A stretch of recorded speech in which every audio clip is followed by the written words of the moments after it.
All-Star edition of NBA Showtime. Here's your host, Bob Costas.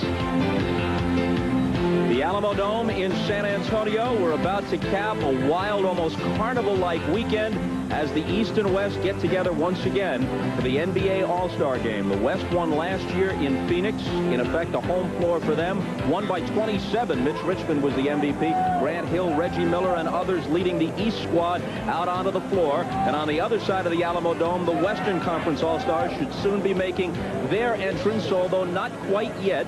But trust us, they'll be here. Hi, everybody. Bob Costas, along with Julius Erving and special guest Magic Johnson. Now, I don't know who should get top billing here. If we go strictly by numbers, 16 All-Star games, ABA and NBA for Doc, 12 for Magic, missed one, actually played in 11, picked for 12, missed one due to injury. They were each the All-Star MVP twice. We will open with the incumbent on this program, Dr. J. Always a special game, a special weekend. Well, no question about it. You know, all I used to bring to the game was what God gave me, and I tried to get a good night's rest.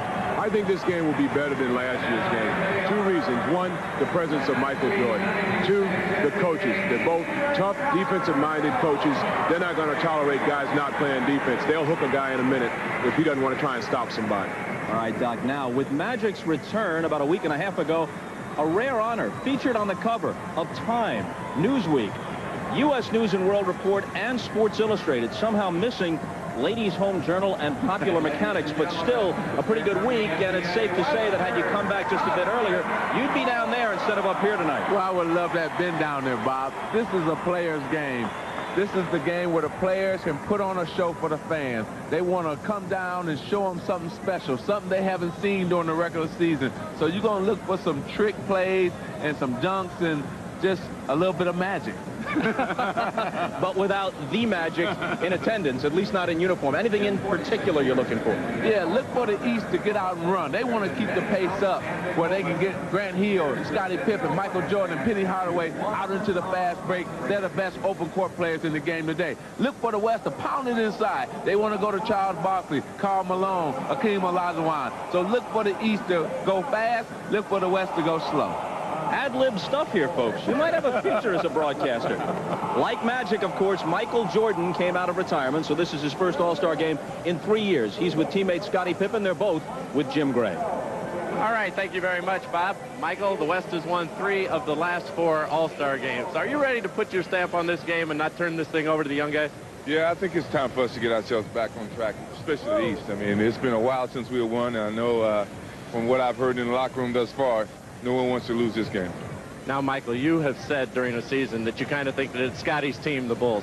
Do you feel as though, while you've been acknowledged as the best player in the world, that maybe Scottie has taken the title?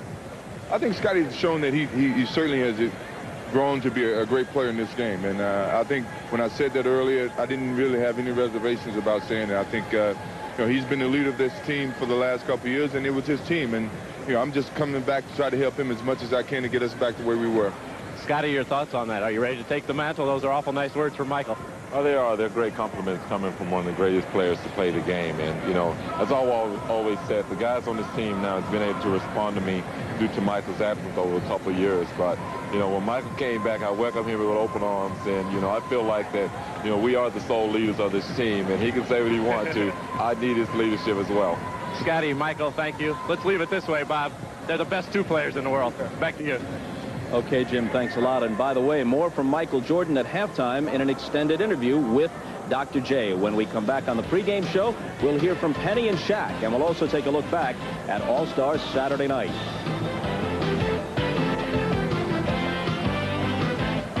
Activities were tipped off by the rookies. One of the early choices for Rookie of the Year, Damon Stoudemire, led the East to a 2-point win. The Raptors' point guard had 19 points, 11 assists, and the game's MVP award.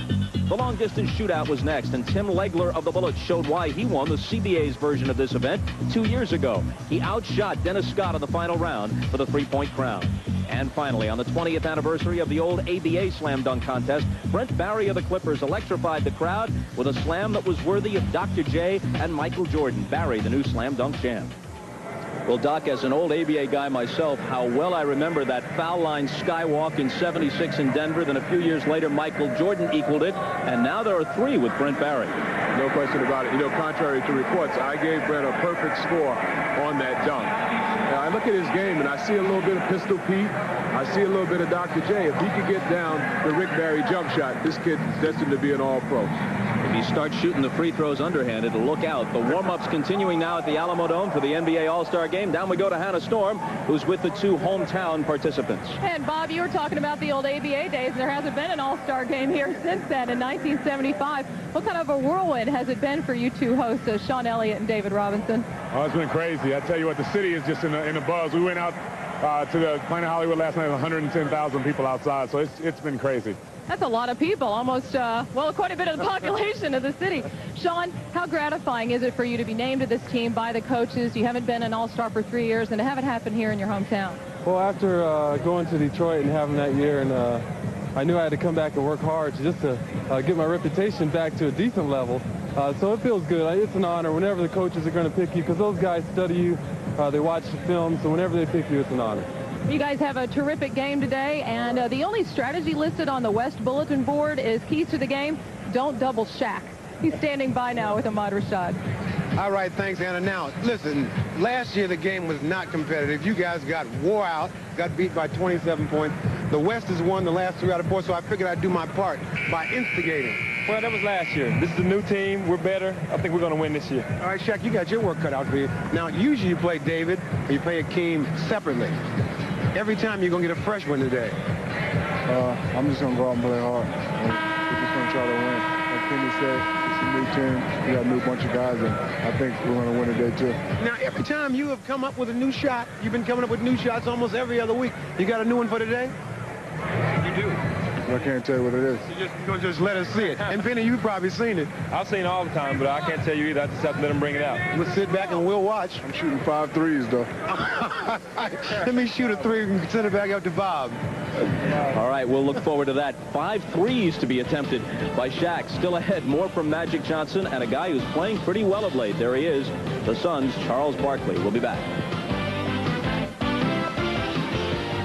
Moving toward the tip-off at the Alamodome, scheduled for 6:37 Eastern Time.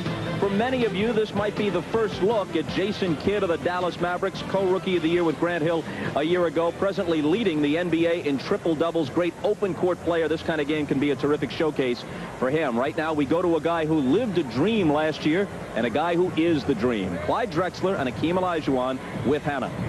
Thanks, Bob. Well, Hakeem Olajuwon is right now observing a month-long Muslim fasting feast and has not been able to eat since 5 a.m. this morning. How are you feeling now, and when do you plan on eating? Can you eat during the game at all? Well, halftime. The good news is we have David and Mutombo on the bench. So I will go out there and do my best and try to think mentally tough. And we'll see more of you in the second half, you think, playing? I hope so. All right, you offered to give your starting spot to David Robinson. Why did you do that? Well, at home, he's definitely a starter, and he deserves to start. Okay, Clyde, almost a year ago to the day that you were traded to Houston, so much has happened to you since the last All-Star game. Can you reflect on the past year a bit? Oh, it's been great. The game is fun. We're happy to be here. We're having a good time, and this should be a fantastic game. Guys, have a great time. Thank you. Have a good meal at halftime. We'll check in with you at the second half. And now over to Jim Gray with their teammate on the West Side, Charles Barkley. Well, I'm with a very comfortable, as usual, Charles Barkley. Charles, usually you use the All-Star game as a platform to jump off a bridge. You've been relatively quiet this weekend, so here's your chance. What do you have that's outrageous today? Well, I'm just chilling this weekend, relaxing, enjoying the All-Star game. You know, the past is the past. I've had a great weekend. About the game. Last year it was not very competitive at all. You guys kind of freelanced and it was a free-for-all. Will it be more competitive now because Michael's back? Well, I think that Coach Carl told us that he felt a little tension from Coach Jackson and other players when they were talking on their press conference. So we're prepared to come out and go at them. Charles, good to see you. Thank you for not kissing me this year. Back to you, Bob. Almost choked him there at the end. Charles in a mellow, no controversy mode here. Abbreviated pregame show because we want to show you all the player introductions so quickly as we clear out. Closing thoughts, Doc. Well, I'll tell you, You guys both know we're in the Alamodome, which is a football arena. You probably saw Jim Gray's hair blowing in the wind a little bit. Nobody knows the draft in this building and how to play in it better than David Robinson and Sean Elliott. They probably know where the dead spots are, too. So I look for one of those two to be the MVP today. Or maybe co-MVPs in the fashion of Stockton and Malone a few years ago in Salt Lake City. Magic. No. Michael Jordan will be the MVP. I think he wants to come out here and prove something, show the people something that he's still the greatest in the world. Michael Jordan, the MVP. Magic, thanks a lot. Always a pleasure. Doc back with us at halftime. In fact, he'll have an interview at halftime with Michael Jordan. Time now for us to step aside and let you meet the players for the 46th NBA All-Star Game. Marv Albert, Matt Guokas, and the snapper Steve Jones will call it. We'll see you at halftime. The NBA on NBC continues after these messages from your local station. Enjoy the All-Star Game, everybody.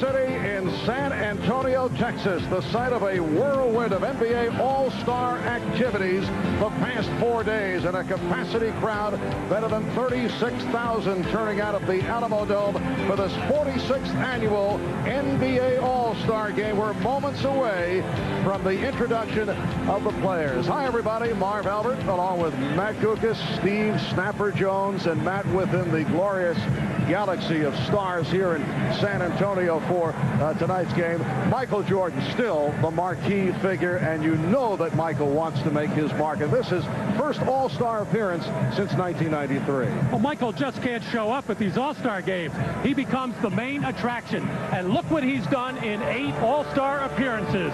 Never one to be shy. He's put up an average of 19 shots a game, and he has the best all-time scoring average of 22 a game. And for this All-Star game, it won't hurt to have his own coach, Phil Jackson, to give him the minutes, and his own partner and playmaker, Scottie Pippen, to get him some shots. And, Steve, some of the East players have made the point repeatedly that they feel their starting lineup is among the best of all time in All-Star competition. You sense the West a bit annoyed about all the attention that the East has been able to garner? Marvin, I really do. I don't think it's exactly bulletin board material, but it is a source of pain for them. This group has their own credentials, and they're very dazzling in their own right. Clyde Drexler, a member of Dream Team.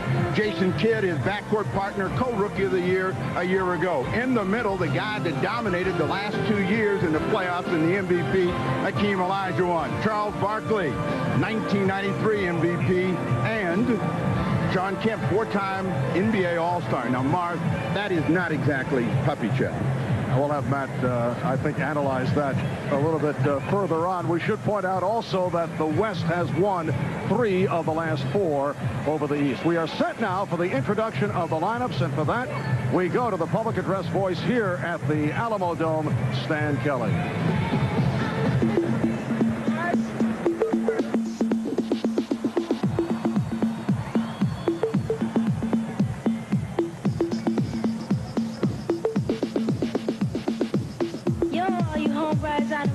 This one's for you.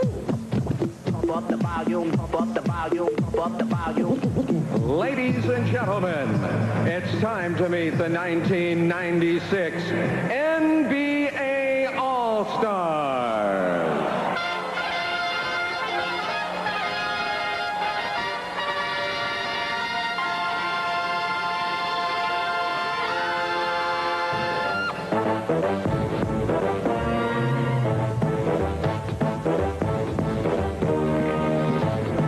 The participants in the 1996 NBA All-Star Game.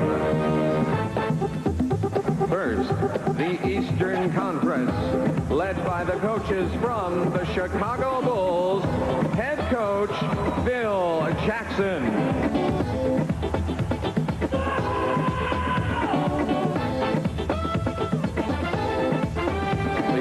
Coaches are Jim Clemens, Jimmy Rogers, and Tex Winter. The trainer from the Indiana Pacers is David Craig.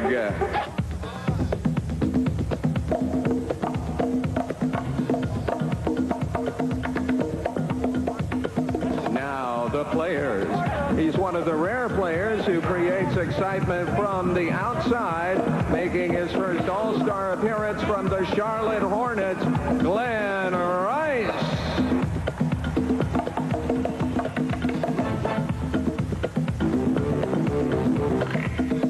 This point guard earned his first All-Star berth by accounting for nearly 40% of his team's total production from the Cleveland Cavaliers, Terrell Brandon.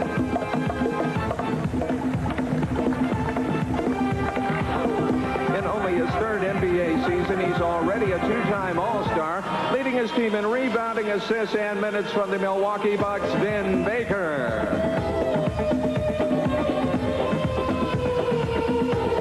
This hard-working big man is equally adept when asked to score, rebound, or pass. An All-Star in only his second season for the Washington Bullets, Juwan Howard.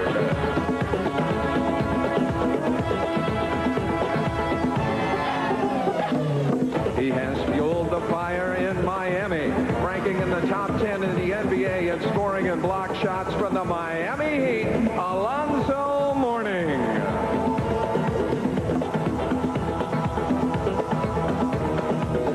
One of the best pure shooters in the league, this three-time All-Star specializes in last-second game-winning shots from the Indiana Pacers, Reggie Miller.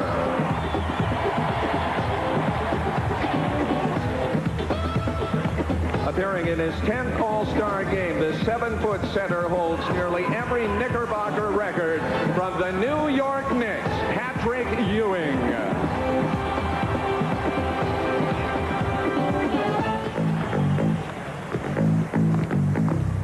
And now the starting lineup for the Eastern Conference.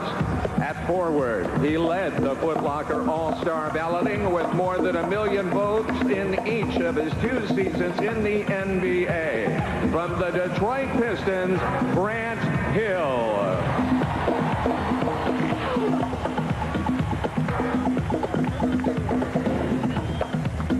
At the other forward, making his 6th All-Star appearance and winner of the 1994 All-Star MVP award from the Chicago Bulls, Scottie Pippen.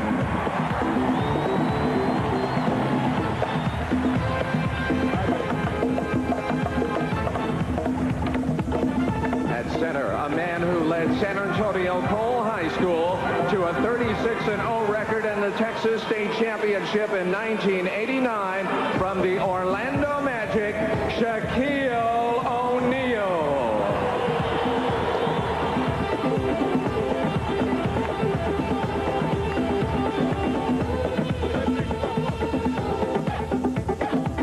At guard, he's one of the new breed of versatile players who can beat you inside and outside, making his 2nd All-Star appearance from the Orlando Magic, Anthony. And at the other guard, a 3-time NBA Most Valuable Player, 3 times Final MVP, and 7-time NBA scoring champ from the Chicago Bulls, Michael. 6 NBA Eastern Conference All-Star.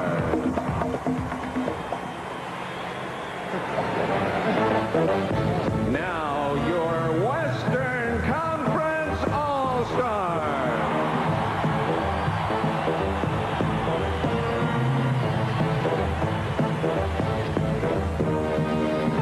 They are led by the coaches from the Seattle Supersonics, head coach George Karl.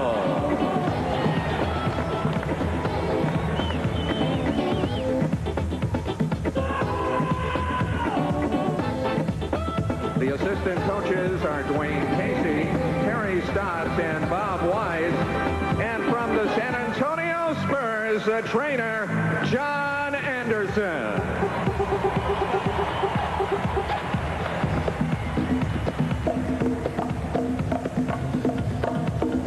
One of the league's premier defensive players, this exciting point guard is back for his 3rd straight All-Star game from the Seattle Supersonics, Gary Payton.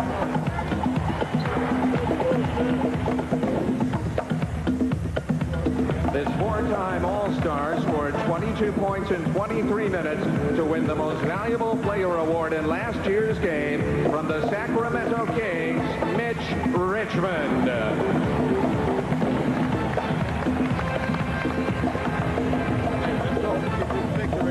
Back for his 8th consecutive All-Star game, this point guard is the only player to have more than 10,000 assists. The 1993 co-All-Star MVP from the Utah Jazz, John Stockton.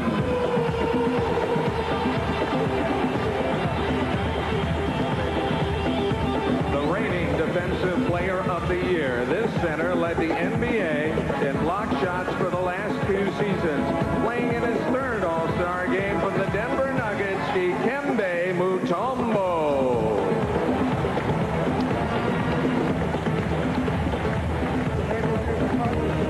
An 8-time All-Star, the 1989 All-Star MVP, and co-winner of the 93 award from the Utah Jazz forward, Karl Malone.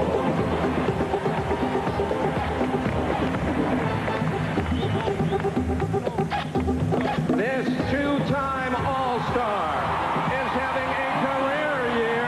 He leads his team in three-pointers and minutes played. From your San Antonio Spurs, Sean Elliott.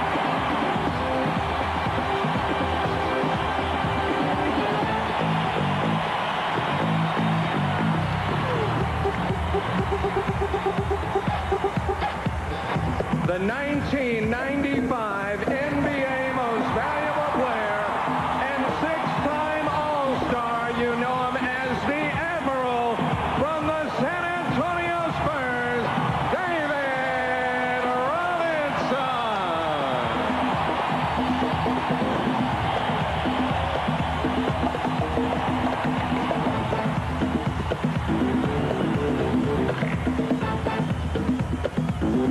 And now the Western Conference starting lineup.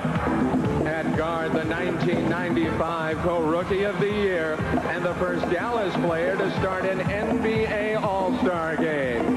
From the Mavericks, Jason Kidd.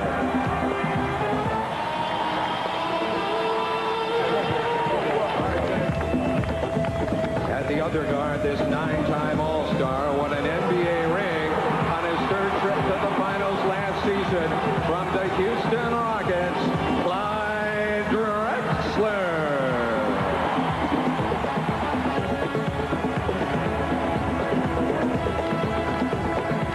At center, this 11-time All-Star has led his team to the last 2 NBA championships, taking home the finals MVP each time from the Houston Rockets, Hakeem Olajuwon.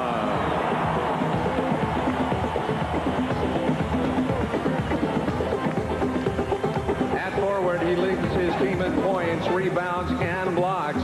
Back for his 4th straight All-Star game from the Seattle Supersonics, Shawn Kemp.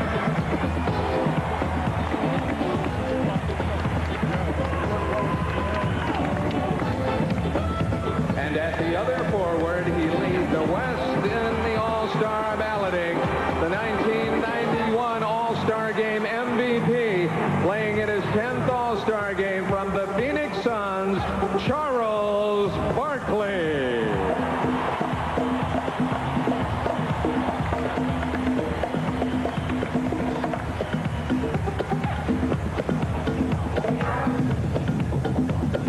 The 1996 NBA All-Star.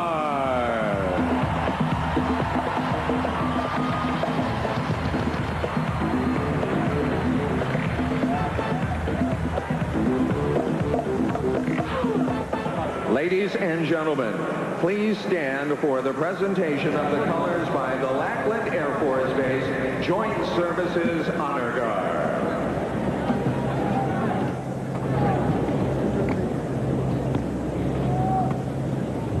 This rising star just won the American Music Award as Best New Country Artist and has been nominated for 4 Grammys this year. singing the Canadian national anthem, Shania Twain. Oh, Canada, our home and native land, true patriot love in all our sons' command. With glowing hearts we see thee rise, the true north, strong and free. From far and wide, oh Canada, we stand on guard for thee. God keep our land glorious and free. Oh, Canada, we stand on guard for thee. Oh, Canada, we stand on guard for thee.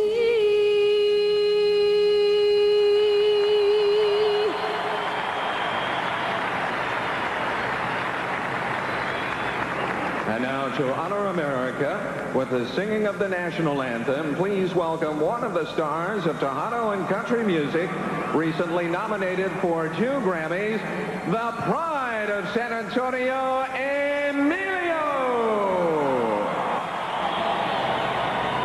Accompanying Emilio is the Incarnate Word College Choir of San Antonio. Oh, say, can you see by the dawn's early light what so proudly we hailed at the twilight's last gleam? Whose broad stripes and bright stars through the perilous stars, o'er the rampart we were so gallantly streaming, and the rocket's red flame, the bombs bursting in air, came through the night, that our flag was still there.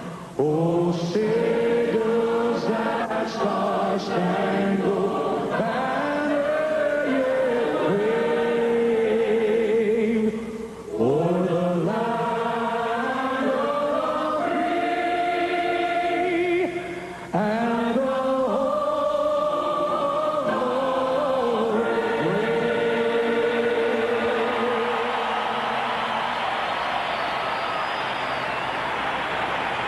Two beautiful renditions. It has been a festive scene here in San Antonio the past 4 days. Now we're set for the game back in the River City in a moment. NBA All-Star Game is brought to you by Miller Lite. With a great taste of an ice-cold Miller Lite, life is good. By Chevrolet Trucks, the most dependable, longest-lasting trucks on the road. And by Reebok. Welcome back to San Antonio, Texas, the home of the Spurs, who lead the Midwest Division at 31-14, second best record in the West behind the Seattle Supersonics. The officials for this 46th NBA All-Star Game, Ed G. Rush, Ronnie Nunn, and Ed Middleton. Earlier today, Phil Jackson was telling us that he plans to surprise the West and go full court pressure at the start of this first quarter. Matt, we thought he was kidding.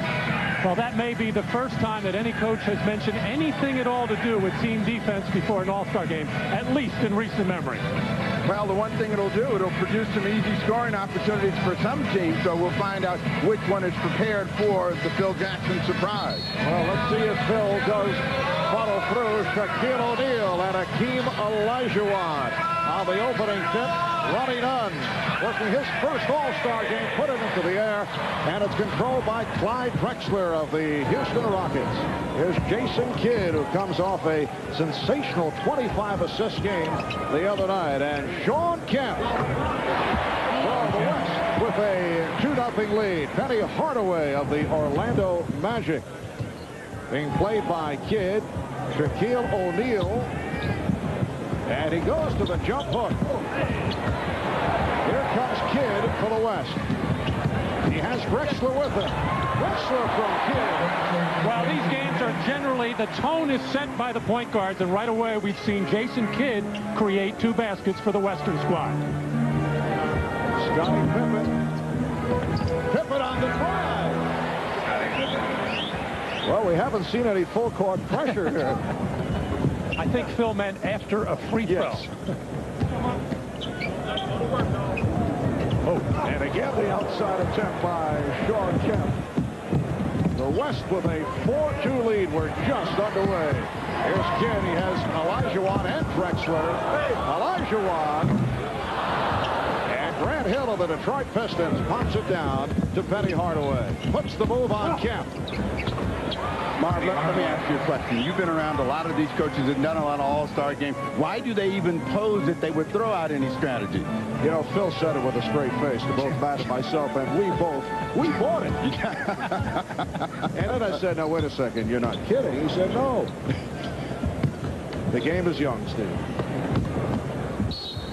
And Kemp fouled by Hill. Shawn Kemp averaging 21 a game, 12 rebounds in his 7th season with the Seattle Supersonics. Hit with that foul. The steal by Pippen. Hardaway for Jordan. And in the East, a 6-4 lead. A very unselfish play there by Penny Hardaway. Off the feed from Scottie Pippen, was wide open for a layup, but dropped it off for Jordan to get him involved. I wouldn't have done it. The man pulled my pants down in the opening lineup. No, I wouldn't have given him the ball. Yes, some early comical moments. Michael Jordan getting to the O'Neal with the catch of the bucket. Jordan pulling Hardaway's pants awry as the player introductions were run down right at the start. And even little Penny was embarrassed. Last season in Phoenix, the West beat the East 139-112. The East has won 28. The West has won 17 in All-Star play. The East in the midst of an 8-0 run. Olajuwon not able to end it. Behind the back.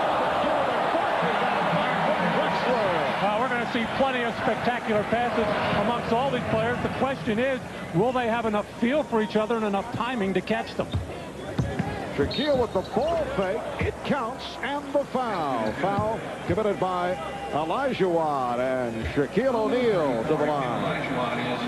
Well, Jason Kidd always hanging around the basket at both ends to rebound. The passing so quick that the Eastern squad never saw it coming, and Barkley said, look what I found for an easy layup. They're going to have a lot of fun playing with Jason Kidd, a real-life candidate to possibly be a member of Dream Team 3. Well, you know, this is a big opportunity for Jason Kidd to really kind of make a statement about the Dallas franchise. They've been down all year. People have really not looked at what he's done, but he's coming off some terrific ball games before the All-Star game. Yes, a very disappointing season for the Mavericks, and there is Kidd again. You know, Jason earlier in the week was said to be a doubtful because of a lower back problem, and he told us no way he would miss this. Michael Jordan able to line drive it home. The East with a 12-8 lead with 3.5 gone by. You know, Mark, all of these players, and Matt, you know, too, always say before the game, I'm not sure I want to go, but once they get here, they're happy they come, and it's really hard to miss an all-star game when you've got the opportunity. Charles Barkley cuts it to a 2-point lead. East on fire here at the start, and Grant Hill continues the assault. Hill with the steal. Pippen gives it back. Here's Hill. Grant Hill But you got to go to the record book. And this is going to be like they used to play basketball in the 60s in these games. 47 points were scored in 1961 in the first quarter, and we might see it happen today. You're seeing a team from the West not playing much defense, looking to score a lot of points. And a holding foul indicated. It's on Shaquille O'Neal. A huge crowd on hand here at the Alamodome. 36,000. Will not set an NBA All-Star record. The record is 44-7. Michael Jordan getting down. Back in 1989 at the Houston Astrodome, they had better than 44,000. The East up by 8 points. The East 9 of 10 from the field. They've hit their last 9. Barkley gets inside. Nobody really challenging shots inside, and so far, both teams shooting a pretty good percentage from the perimeter as well. That means a lot of high scoring, Steve. Hill beating Kemp. That was too easy. As the East has hit its last 10 shots. No, they made a deal. You let me have one, and I'm going to let you have one on the other side. We'll see if Grant Hill turns the Rain Man loose. Drexler setting up against Jordan.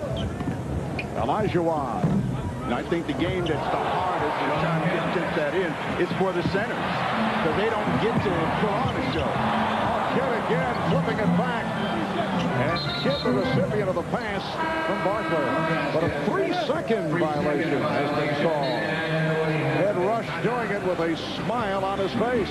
Timeout called, 6:41 left, first quarter. Well, Michael Jordan off to the fast start, 3 of 3 from the field, off to a fast start on the comedy meter also during the player. Any grudges has been looking for Michael every time out on the floor, passed up a layup to dish off an easy one for Michael Jordan, caught him on a breakaway, as those two have clicked so far early in this ballgame. But you know what that tells us? Michael Jordan is really about having fun. The second time around, he is enjoying himself, and I think even this All-Star game is going to be a real enjoyable experience. Before it was all business. Shaquille O'Neal coming up short. The East had hit their previous 10 shots. Beautiful pass. Pippen getting it to Hill. Grant Hill has hit on his first 4. He has 8 points. The East 22 and the West 14. We have 6:10 remaining in this first quarter. The NBA All-Star game from the Alamodome in San Antonio. 3-point attempt missed by Drexler. Shaquille O'Neal, who on the pregame portion of our program said that he would attempt 5 3-point shots. And he had a notion right there. Choice of the day is the layup. So a lot of these guys are going to get open court play and a chance to really score and do something spectacular. Why bother to shoot the 3? Well, if you just run the floor at all, Jason Kidd will find you with simple passes and with spectacular passes. There, the no-look touch, as Sean Kemp, who runs the floor as well as any big forward in basketball, is the recipient of the Kidd assist. 3 assists for Kidd, and the Admiral David Robinson. Heard it from the crowd as he checks in for the first substitution. David Robinson getting a long standing ovation during the player introductions. Barkley came back. Kidd was looking for help. The East with a 6-point lead. Drexler with the step. Here's Kemp. Rebound Robinson. David Robinson. In a 7th NBA season, playing in a 7th All-Star game. Kidd off the steal. Barkley on the wing, and here's Barkley bringing the West within 2.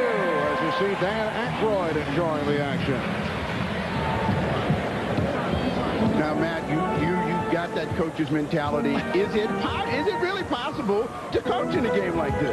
No, not at all. Absolutely no chance at all. First of all, these players are not playing any defense, well, so that throws everything out of whack. There's the defense for the West. Nice driving now. Oh, did not work. Slightly overthrown in center for Kemp, and the same at the other end. Well, the strategy is run fast, jump high, shoot straight, and try to keep the lob passes in the building, as this one's sent out of there beautifully by David Robinson, who has made no bones about it. He wants to have a big game here in front of his hometown fans. unanswered points by the West, and they've tied the game at 22. We're coming up on 4 minutes remaining in the first quarter. 1 point, the East hit 10 consecutive shots. Jordan got the pick. Yes, Michael Jordan providing a 2-point lead for the East. Now, Marv, I want you to think about this, because the next time Shawn Kemp scores, he's got a little trotting thing that he does. I want you to describe it and tell me what it is, because it's almost a strut all of its own. Is it something that can be said on the air? Yeah. Oh, okay. Wexler off the nice pass from Robinson. And the West has tied the game at 24. I thought you were referring to perhaps an off-color move. No. I know Sean would think in those terms. Beautiful move by Hardaway. The East 26 and the West 24. Everybody was extremely nice to Kid the last couple of days, knowing that they wanted to get the basketball, and he has been delivering, picking up the assists here in the first quarter. Well, of course, George Karl said a couple of weeks ago that he felt his man, Gary Payton, should have been voted onto the All-Star team, or John Stockton ahead of Jason Kidd. Since then, they have kissed and made up. He explained to Jason that he was just sticking up for his own player, but he really does know and appreciate how good a player Jason Kidd is. Shaquille O'Neal committed that foul, and Gary Payton of the Seattle Supersonics has come in along with Sean Elliott of the San Antonio Spurs. Pippen starting back. He's guarded by Elliott. And here is Hill, who has been hot. Rebound swept by Drexler. Drexler on the run. Oh, you know, Clyde loves the tempo here in this first quarter. And that pass was rising. Shawn Kemp just actually stopped that pass from going out of bounds and then threw it down. And we have a timeout. So the game is tied at 26. Phil Jackson calling for time with 2:43 to go in this opening quarter. Back in San Antonio, let's go to the Dean of Sideline Reporting, Ahmad Rashad, who was with that old cut-up, Michael Jordan. All right, thanks, Mark. Speaking of cutting up, man, what was the whole deal with pulling Anthony's pants in the warm-up? Well, I've done it a couple of years. I did it to Joe Dumars 1 year, but it all started when someone did it to me my first couple of years. So I decided to pass it along. But, you know, I think what it showed is that when you came back now, you have a much more loose attitude about playing this game of basketball. Yeah, I feel better about my whole attitude towards the game and towards, you know, some of my responsibilities to the game. And I enjoy being around the young players. You know, I mean, a lot of those guys are very exciting, and I enjoy them. All right. I'll see you later on. Come on back and talk to me. All right, Marv. Thank you, Ahmad. Substitutions for the East squad: Patrick Ewing of the New York Knicks, Reggie Miller of the Indiana Pacers, Terrell Brandon of the Cleveland Cavaliers, and Vin Baker of the Milwaukee Bucks have been checked in. That's Baker with a beautiful move and fouled by Kemp. Vin Baker having another superb season, averaging 21 points, 10 rebounds, playing in his second All-Star game and going to the line. Now, Matt, that makes a statement for me. See, Shawn Kemp attempted to play defense that time, and he still got scored on. So what difference does it make? Well, right, some instincts just will never go away. Shawn Kemp is a very aggressive player. Did get a hand up on that shot. Too aggressive with it on the foul. But nice to see Vin Baker get off to a good start. He admittedly was very nervous last year and never really got into the flow. The East has hit 14 of 20 from the field in one stretch, 10 in a row. They lead by 3 points. We come up on 2 minutes left in the first quarter. Ewing, and he drew the foul committed by Robinson. Another defensive effort, this time by David Robinson, trying to challenge the pass. I think I remember a play earlier. David actually tried to block a shot. Again, the good defensive players, it's just something that comes natural to them around the basket or when somebody's going to take a shot to challenge it. The big problem defensively in an All-Star game is transition defense. Neither team is just serious about getting back, and that's why you see so many open court plays. One we've never had, well, I guess maybe Bill Russell would classify as a defensive type of player that could change this kind of a game. But in the modern era that we've been watching on television, we've never had a defensive player dominate the game. I mean, it's always been offense, and I would suspect that that's what it's going to be this afternoon, and you just have to find out who's got the torch. By Mitch Richmond, last year's All-Star Game MVP has come on, as has Karl Malone of the Utah Jazz, and Robinson got squeezed. Foul committed by Patrick Ewing. Number 33, Patrick Ewing. The East 31 and the West 26. Glenn Rice of the Charlotte Hornets on the floor for the first time. Oh, Elliott not expecting the return pass from Richmond. The three guys that I think are going to be the most nervous out here, Terrell Brandon, Sean Elliott, and Glenn Rice. This is a big moment for all of them, and they may have a tough time making their own statement. There's Payton from Malone. Back to Payton. And he'll put the move on Brandon. 3-point lead for the East. Well, Brandon taking over the point guard duties when Mark Price went down last season. One of the major reasons that the Cavaliers have been a big surprise. Here's Elliott. And he stepped out of bounds. Elliott going baseline, but stepped out. You mentioned Terrell Brandon. After the Cavaliers got off to an 0-7 start, yeah, everybody had to have their heads swirling in Cleveland as to what was going to happen. But are you talking about because they had to listen to the czar, Mike Fratello? Is that what you're indicating? Pretty much. His head was definitely swirling. But this team has gotten themselves together 26-13 since. And Brandon able to convert, giving us the 5-point lead. But Robinson gets it right back. The East 33, the West 30. We're down to 40 seconds left in the first quarter. Baker off the deflection. And they swing it out to Rice. You know, that Glenn Rice better not make a three-pointer today because, you know, he cost me money last night. I had him in the three-point shootout as a defending champ and in a flame. I mean, that was the best three-point shooting contest we've had. The defending champ goes down. He'll probably make 10 today. What a performance by Tim Legler of the Washington Bullets. He was terrific, and, you know, it's really nice to see him do that. Bounced around, had a real tough time making it in the league, and then to step up and to have that kind of performance in front of a huge crowd was terrific. Karl Malone brings the West within one, and the East with a plan here. They will hold for a final shot. And Matt put his hand up. He signaled over there to Jackson and said, give me some coaching now. Final seconds of the quarter. Rice way off. Richmond gives it up to David Robinson as this first quarter comes to a close. Michael Jordan, a 4-for-4, 8-point first quarter. And Sean Kemp running the floor effectively, 5 of 7 for his 10. 60% shooting for the East, 61 by the West. The East by 1 after 1 here at the Alamodome in San Antonio. Let's go.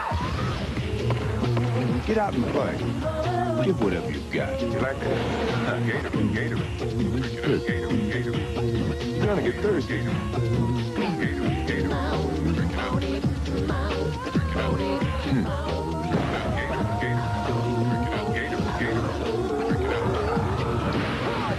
Gatorade. Life is a sport. Drink it up. You're watching the 1996 NBA All-Star Game on NBC.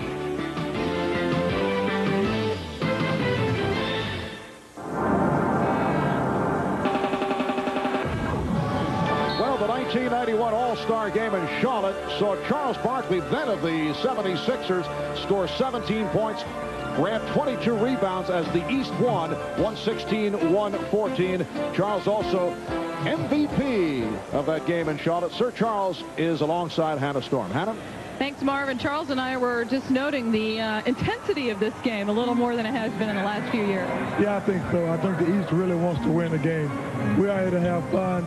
We could test yesterday. We thought yesterday it was going to be a little serious today. How much of that do you think has to do with Michael being back?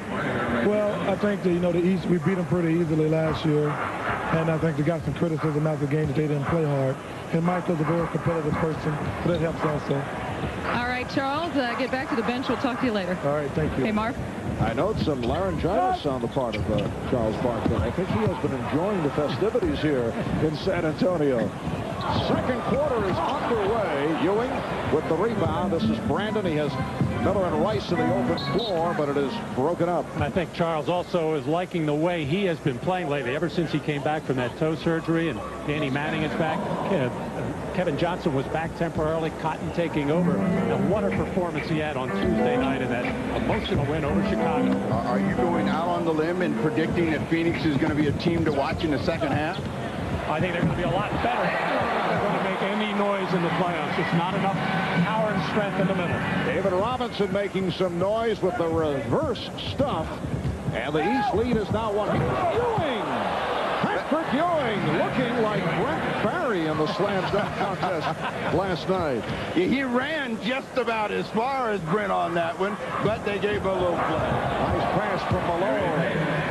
And Payton cuts it to a 1-point East lead. And the West is actually running a little set play with a little high post action, and the East not able to adjust to it. Miller with the pass broken up by Elliott. George Karl telling us before the game that the West actually had 4 set plays. Well, David Robinson caught Patrick Ewing falling down, and then a hop, skip, and a jump and a throwdown by Patrick Ewing. All-star type officiating there. Miller lost it. We are early second quarter, just a minute and a half gone by. Mitch Richmond not able to hit. And back comes Miller. Reggie Miller of the Indiana Pacers for Vin Baker of the Milwaukee Bucks. Guys that shoot jump shots in this game are going to be the ones that get hurt the most. Unless they really have the torch going, I don't look for many jump shots to go in. Well, the team that the East has out on the floor right now, not a good running team. Terrell Brandon, good on the fast break, but so used to playing controlled basketball in Cleveland, but knows how to run the middle on the break. But neither Glenn Rice nor Vin Baker running the wings very well. And Rice called for that foul. Payton and Richmond in the backcourt. Robinson, Malone, and Elliott on the front line. The strike by Payton. Ewing got a piece of it.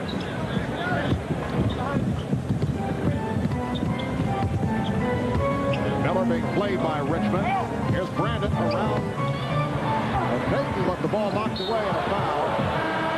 Reggie doesn't understand. This is an all-star game. That was supposed to pay out. Timeout taken by the West. The East by 1. Star Game is brought to you by the all-new Ford F-150. Strength after strength after strength.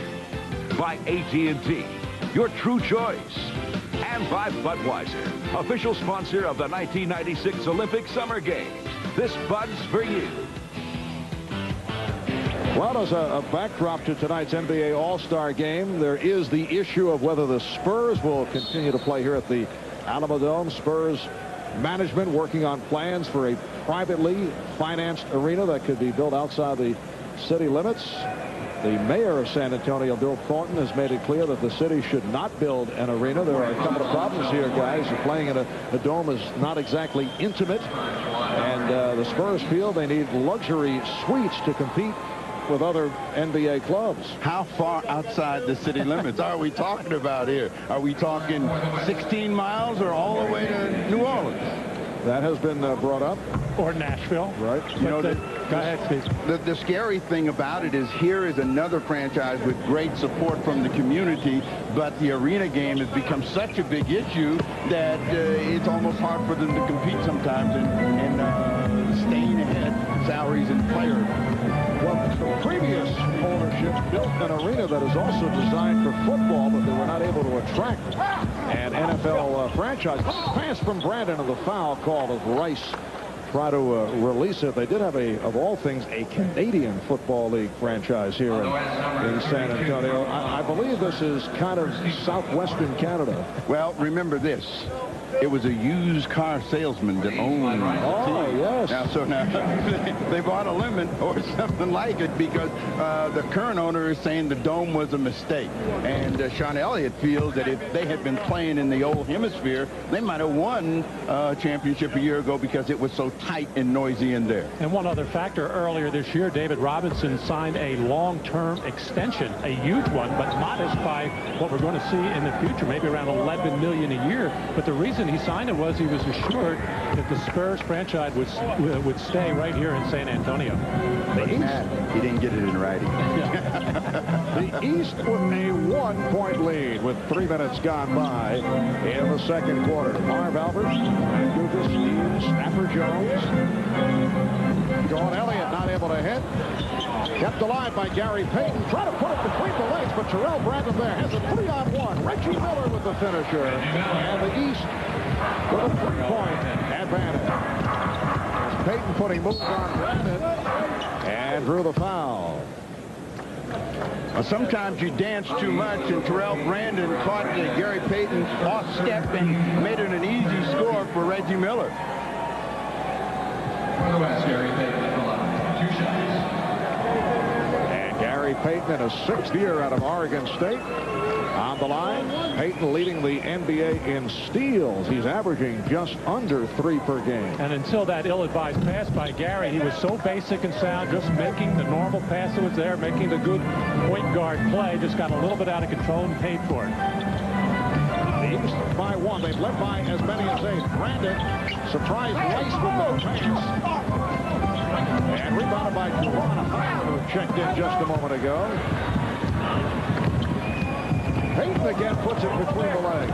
Here's Elliott laying it off from Malone for foul. Lonzo Mourning of the Miami Heat, who came on for the first time. Called for that foul on a reach-in. So Karl Malone to the line. You know, Karl's an example of what we're talking about with all-star play. He hurt his finger before. He's been here before. And, you know, every year he makes a statement about not coming. But every year he comes and he puts on a terrific show. He's been an MVP once on his own, a half of MVP with John Stockton. And I think once he gets here, his whole attitude always changes. The way he's beat it up right now, he's into this game. And in last year's all-star game, Karl Malone, 15 points and 16 minutes of playing time, a 9-time all-star, Karl Malone, and he's given the West a 1-point lead, the West leading for the first time. Brandon, Richmond with the save. Malone trying to get it back.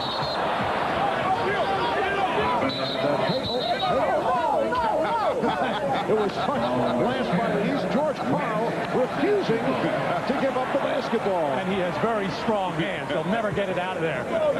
Actually overpassing on the part of Karl Malone. And the call was changed. The ball will go to the West. Well, you know, George Karl was once known as the Pillsbury Doughboy. He played here for the San Antonio Spurs. I didn't know that, Steve. Should have had a jump ball between Reggie Miller and George Karl. Yeah. George with roots here at alley-oop, a bit off the mark. Karl with roots here in San Antonio, played for the Spurs in the ABA and the NBA, also an assistant coach with San Antonio under Doug Moe in 1979 and 80. Alonzo Mourning has the outside touch. The West with a 42-41 lead. Brandon for Miller. Mourning around Robinson. The tip missed by Miller. And Malone gets it ahead. It's Payton whipping it down to the crowd. Well, I think all these guys in white jerseys ought to know with Payton that you got to go toward the basket. Don't drift out to the side because he's going to try to make something special happen. And, of course, Matt, he's used to playing with the Rain Man. You know, you just throw it up there and Sean Kemp will catch it. Juwan Howard keeping it alive. Brandon for 3. So Terrell Brandon with the game's first 3-pointer. Has cooled down here in the second quarter after the hot start. But they now lead by 2. Elliott for 3. Buddy Nuggets to go. Both players looking for a call. Well, that's a stat we also have to keep track of, the officials that make the calls. I mean, Ed Middleton is ahead about 3-1 on everyone else. Brandon again from downtown, along with the box out. Richmond handling.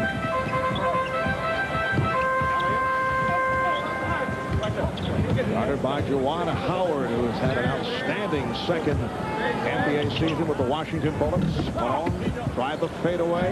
Here comes Brandon. Again, the East on the run. Brandon around Elliott and draws the foul. Sean Elliott called for the hack. It leads to a timeout. The East up by 2 with 6:20 to go. And this first half will be back in the Alamo City in a moment.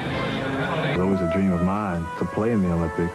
And now to get this opportunity to be on this dream team, it's a wonderful honor. I'm sure when that day comes, I'll be the proudest basketball player in the world because it's something that you've done for your country. I'm actually wearing the U.S. uniform, representing the U.S. for the Olympics. Still can't believe it. You know, it's still like a dream. To be with 11 other guys who are considered to be the best basketball players in the world, it's an awesome feeling. The dream team coming this summer. There is always much to do on All-Star Weekend, and here in San Antonio, the jam session has provided a terrific time for everyone. Boys and girls testing their basketball skills, measuring up to the pros. That's Ahmad's favorite, the bungee shot. Basketball clinics with NBA players paying visits, lots of autograph seekers of all ages, plus NBC announcer edition. Yes! Guard! All right, Michael! Go! Just excellent work, and we're all in trouble. I knew you were giving seminars, Mark, but I didn't know you were over there. Those kids did a very strong audition, it should be pointed out. 6:20 to go in this first half. Terrell Brandon of the Cavaliers on the line, and the East now leading 45-42. Brandon wearing number 14 for Bobby Phills, his teammate with the Cleveland Cavaliers, saying that those two came together 4 years ago, both in the league now, 4 years with the Cleveland Cavaliers, and dedicating this game to Bobby. Yes, Terrell usually wears number 1, and he wanted to honor his hard-working teammate Bobby Phills, who has also had a very solid season. On the drive, Karl Malone ending the drought for the West. They had missed their previous 6 shots. East up by 2. Howard, Pippen and Mourning now up front.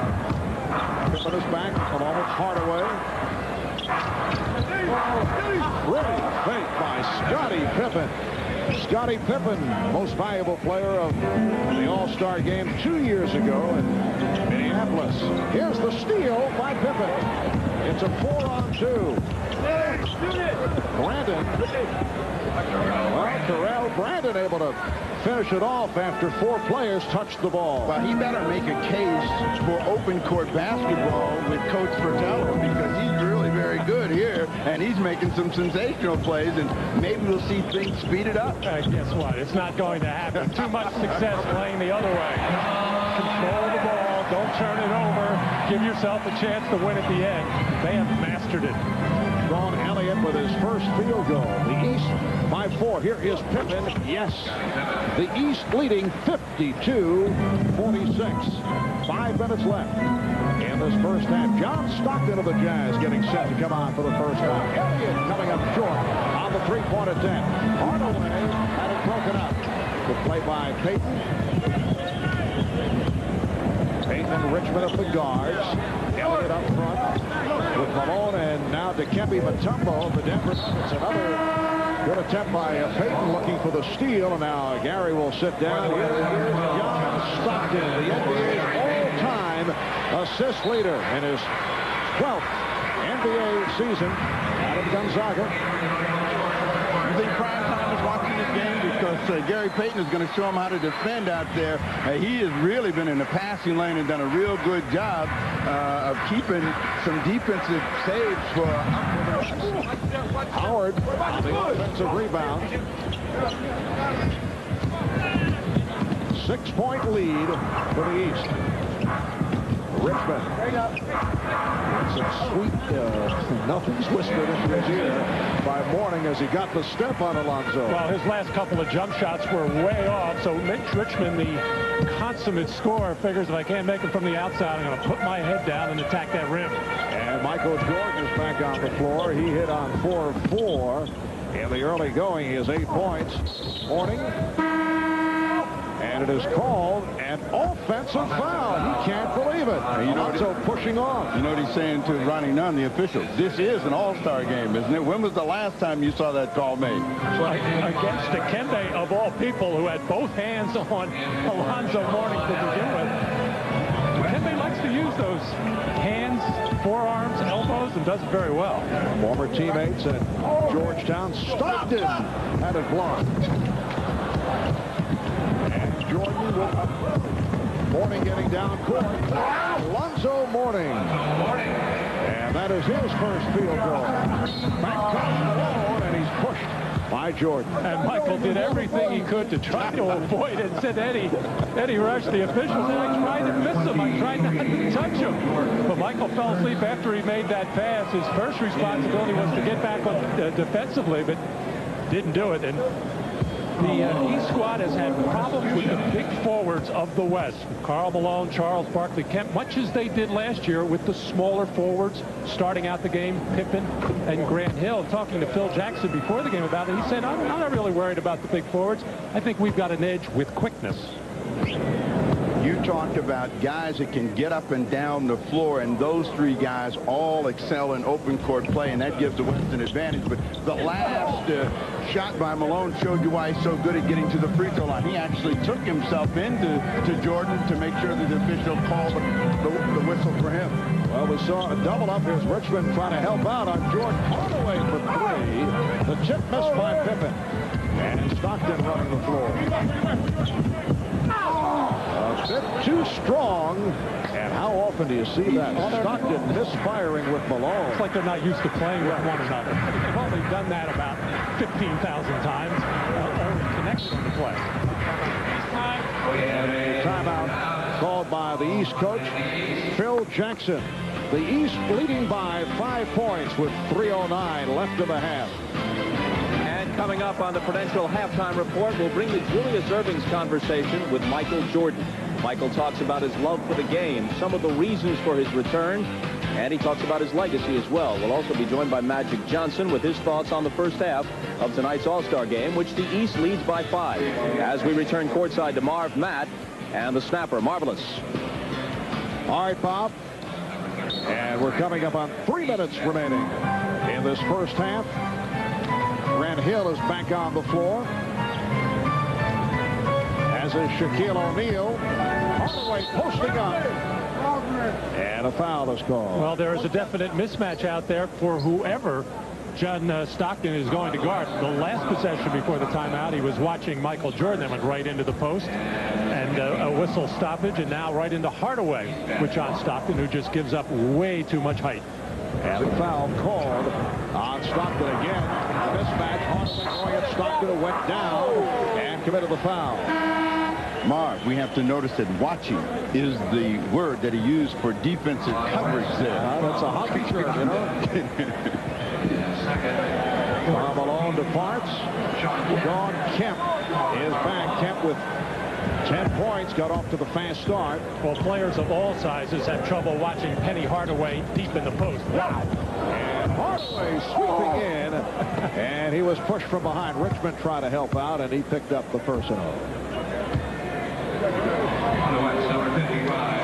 Well, they called this on Dikembe Mutombo, but it looked like Anthony Hardaway pushed off. You know, if anybody considers the basket area his temple, it's Mutombo. He likes to slap everything that comes in there away.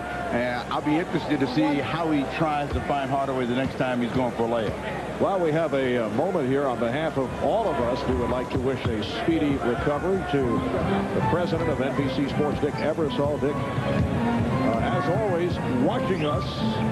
I'm sure taking notes with an extra thick notepad here this evening. But we wish Dick well and hope to see him back in the office in very short time. The East with a 56-51 lead with 2:25 remaining in this first half. There's Pete Sampras, who has not missed an event all weekend. He has been everywhere. Foul committed by Mutombo, and that will put Shaquille at the line.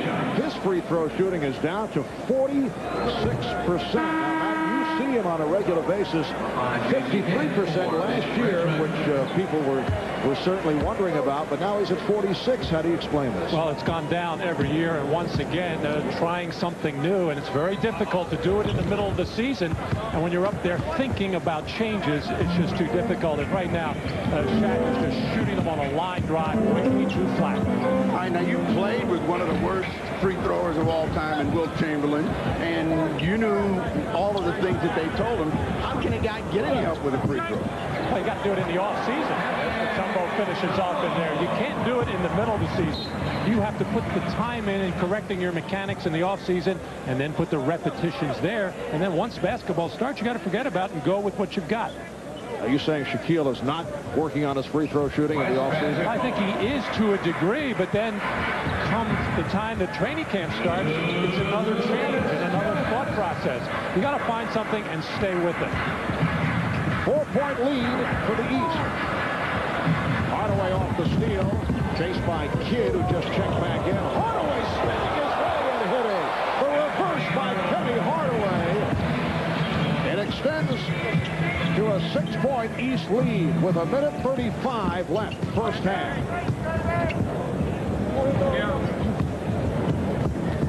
Kidd now being guarded by Jordan. And a traveling violation. Well, Penny Hardaway saying last year in the first half he felt he was too tentative, trying to make too many plays for other people. This time he said he's going to come out and just be aggressive and play his game. And we saw an example of it right there. Well, the West with 17 turnovers. Michael Jordan with the touch. He's 5 of 5. He has 10 points. 8-point East lead. They opened up on fire. At one point hit 10 straight. They hit 10 of 11 from the field. Kemp. Rebound kept alive by Kidd. And here's Kidd for 3. Kidd, who has improved his offense this season, but still the question is the outside touch is able to hit from downtown. You know, the thing about him is that just when you think he can't make shots from the outside, he'll have a game where he makes 4 or 5 3-pointers in important situations. He's a lot like Dennis Johnson. Look awful, and then make them when they mean the most. It might be the one thing that could keep him off the dream team, because everything else he does well. He can pressure the ball. He certainly can pass it. He can get his team running, but the outside shot against zones might be a question. Come on. What are they averaging? What are they averaging here with wins? They're winning by 40-some points. We got to worry about outside shooting. I know. Just throw it up at the rim. Somebody will get the business. That is still coaches. 6 points for Drexler. Matt wants to worry, even though he doesn't have a ball club to worry about. Let him worry. I got that from an inside source that I cannot reveal at this time. Coming up on 10 seconds remaining in this first half. Jordan, Pippen, and Jordan with the open shot. Hill with the rebound as the buzzer sounds. And at the half of this 46th NBA All-Star game, it is the East by 3. Sean Kemp with 10 points to lead the West. Michael Jordan with 10 for the East. At your fingertips at NBA.com. You have the computer, you've accessed the internet. Now log on to NBA.com for all you want to know about the NBA. 24 hours a day, you can check out game schedules, plus player stats and stories from around the league. That's any team, anytime. And NBA on the Air tells you where to tune in for all the action. NBA.com. Log on and get connected to the NBA. Aliens have invaded Earth. This is the Prudential Halftime Report, brought to you by Prudential. Live well, make a flag, be your own rock. Halftime in San Antonio, the East All-Stars looking to rebound from a blowout last year in Phoenix, leading the West 61-58. One player for each team in double figures. Jordan leads the East with 10. Sean Kemp, same number for the Western All-Stars. Bob Costas back, along with Julius Erving and Magic Johnson. Magic, an impression on the first half? Well, I think that Jason Kidd really did a wonderful job for the West, pushing the ball, creating shots for Sean Kemp and some of the other guys. Then when he went to the bench, the West created a lot of bad turnovers, really overpassing. And for the East, I think Michael Jordan and Scottie Pippen and now Hardaway got into the open floor and did a good job for the East. Even though they only trail by 3, the West All-Stars guilty of 17 first-half turnovers. Yeah, as Magic said, there was sloppy play on the part of the West, particularly after Jason Kidd went out. I think one of the things that really solidified the effort of the East is that they have more playmakers than the West has. The West is so much dependent on Kidd, maybe Gary Payton, but the East has Grant Hill and Scottie Pippen, who are forwards who can play make as well as the two guards, Anthony Hardaway and Michael Jordan. Michael Jordan was your MVP pick, Magic. He hit 5 of 6 in the first half for 10 points. Well, he's just getting started. You have to understand, Michael wants to put on a show, and he's going to do that. Watch in the second half. Michael will take over the game. Well, up next, the legends keep coming. Dr. J's conversation with, yes, Michael Jordan. That's after a message from Prudential and a word from the NBA.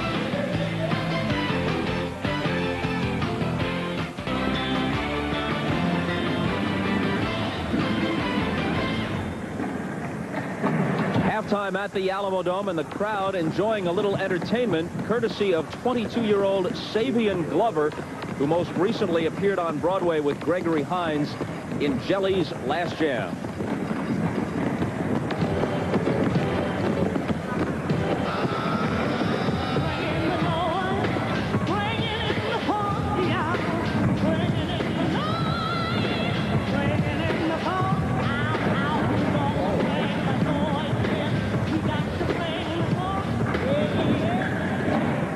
So that's how the crowd here at the Alamodome is spending halftime, watching Savion Glover go through his paces. Now you guys, or you folks at home, I assume there are women watching as well as guys. Where am I? Here I am. 2 guys who've had their share of all-star moments. I should have just read this in the first place. Are Julius Erving and Michael Jordan, the 2 legends, MJ and Dr. J. Sat down for a chat.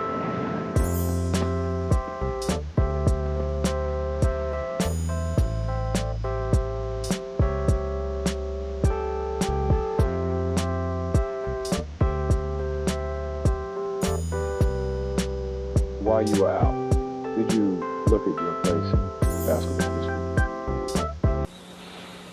week? Yeah, I did, and I felt very proud about it. This is a guy who came from a little town who evolved to be an important part to the history of the game of basketball, which is how anybody wants to be remembered. And then when I did choose to come back, I didn't let that be a base or a goal. I wanted to extend further than that. I want to get back to that level and extend it further if I could. That was part of my driving force. Do you study pro basketball history? Sure. I think that's the way you learn about dealing with all different types of players, dealing with the game and the expanding of the game. You brought a different attitude, a different expansion to the game. Magic, Larry, myself. It's my opinion that today's players have trouble relating to longevity and a historical perspective about the game because of the economics. It's get in, make the money, and then get out. What's your opinion about that? I agree with you. I think for years ago, the players came in after a 4-year college experience of learning how to play the game, learning more about the physical aspects of the game, but then at the same time learning the knowledge of the game. And then once you get on this level, you apply that against the best players in the world. That only improves or enhances that mental toughness or the beauty of the game, the dedication to the game, the opportunities that the game provides. Not monetarily. That so happens to be a part of the game. I got a feeling that, even today, I still have that feeling. If you didn't get paid a dime, we still play the game of basketball somewhere. So the love of the game is something that either you have or you don't. You either love the game for what it's about, not for what it provides. A lot of times I think today's athletes, they love the game for what it provides instead of what it is.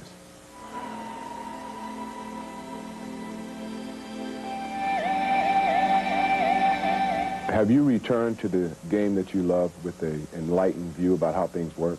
Oh, before I had a very naive attitude about it. The way I was perceived and the way that I must live. There's no pure, perfect human being in this world. And I think because of all the adulation that I was receiving and respect that I was getting, I wanted to live that most perfect lifestyle so that everyone could always like Michael Jordan. I try to make everybody happy, but you can't make everybody happy. That's one of the things that I've learned. My father taught me, and you advised me many times that, you know, at some point in time you got to know when to say no. And I think coming back to the game and being away from the game and being in minor league baseball, I was able to revisit some of those stages that evolved once I was trying to get to the top. And I kind of forgot about it. And it brought the very simple things back to me as a person and to the game. It's just a game. Enjoy the game. Enjoy your life. Play the game. Be very respectful to people, but have people respect you for a human being. And don't be afraid to take. I'm with my kids. I'm with my family. I'd rather not. Be polite about it. But yet, recapture some of that realistic attitude to your life or the humanistic side of yourself. Because you were losing. I was losing it.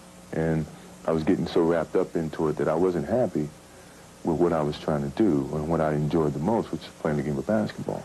They said there'd never be another Elgin Baylor. Then I came along. They said there'd never be another Dr. J. Then you came along.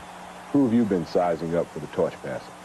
If I look at the players today and who would take what either I've done, that I've taken from you and you've taken from Elgin Baylor and expanded it even further, Hardaway is a great pick because of versatility and the things that he can do with the ball, without the ball, defensively, you know, to make his surrounding players better. Everyone says Grant Hill. I think Grant Hill is very similar to you, to Scottie Pippen.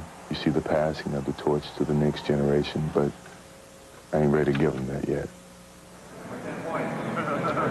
Is he a different Michael Jordan than the Jordan you remember?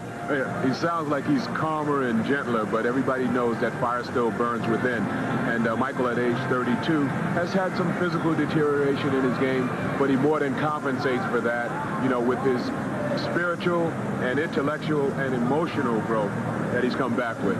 Well, Magic, your second game back matched you up against Michael Jordan and the Bulls, and they really spanked you that night. Oh, spanked me good. But I think Michael is smarter now. He's playing, you know, he doesn't play on the athletic ability. He plays on his smarts of the game. He's physically stronger now, but mentally he's tougher and stronger. And so that's why he can still play at a high level, because he doesn't have to beat you athletically anymore. He beats you with his smarts. That's why now, Doc, just like you used to do, he can go down low and post you up where you don't have to spend a lot of energy anymore. You know, Michael is into a different game now, and I love his game now. He's only 32, Bob. He's a young guy. I mean, Magic's out there at 36. I'm playing at 37. Mike's got 5 or 6 more years. Well, Michael Jordan and the East lead this 46th NBA All-Star game by 3 at the half. The West squad has won 3 of the last 4. George Karl is talking to them now. That's the shot you're seeing Bob Weiss in the locker room, as well as the Western Stars get ready to come out and try and overcome a small 3-point deficit in the second half. We'll send it back to Marv, Matt, and the snapper after these messages from your local station. This has been the Prudential Halftime Report, brought to you by Prudential. Live well, make a plan, be your own rock.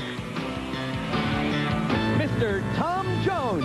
What's on NBC Valentine's Tuesday? On wings, Brian joins the Mile High Club. Love play.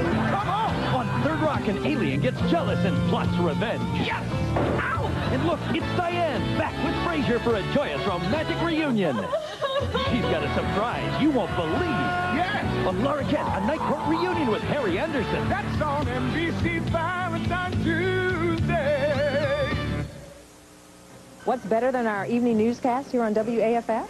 2 newscasts with even more local news. Our 5 o'clock newscast brings you the top stories of the day, Health Watch, and stories we think will be especially important to women. At 5:30, find out what's happening around the country and... I'm telling y'all, Michael told me to things to play golf with him. He didn't tell me I was going to get 5. Very emotional message from Charles Barkley as the West squad makes its way out of the court. The East up by 3 as we Welcome you back to San Antonio. Marv Albert, Steve Jones, and Matt Dukas, and Snapper. The West off to the slow start, but turned it in the second quarter. Well, they really turned it around. The only thing they have to worry about is taking care of the ball. They've coughed up way too many turnovers for cheap points. And Matt, what is going on in terms of shooting from downtown? Well, terrible three-point shooting. The West 1 for 11, the East 1 for 7, and we still have not seen the first three-pointer by Shaquille O'Neal. Yes, he said he would attempt 5. That was said prior to the game. A look at the Middle Light halftime statistics. The East, after the fast start, now at 47% for the half on 25 for 53. The West picking it up. They're at 52%. Michael at 5 for 7, 10 points.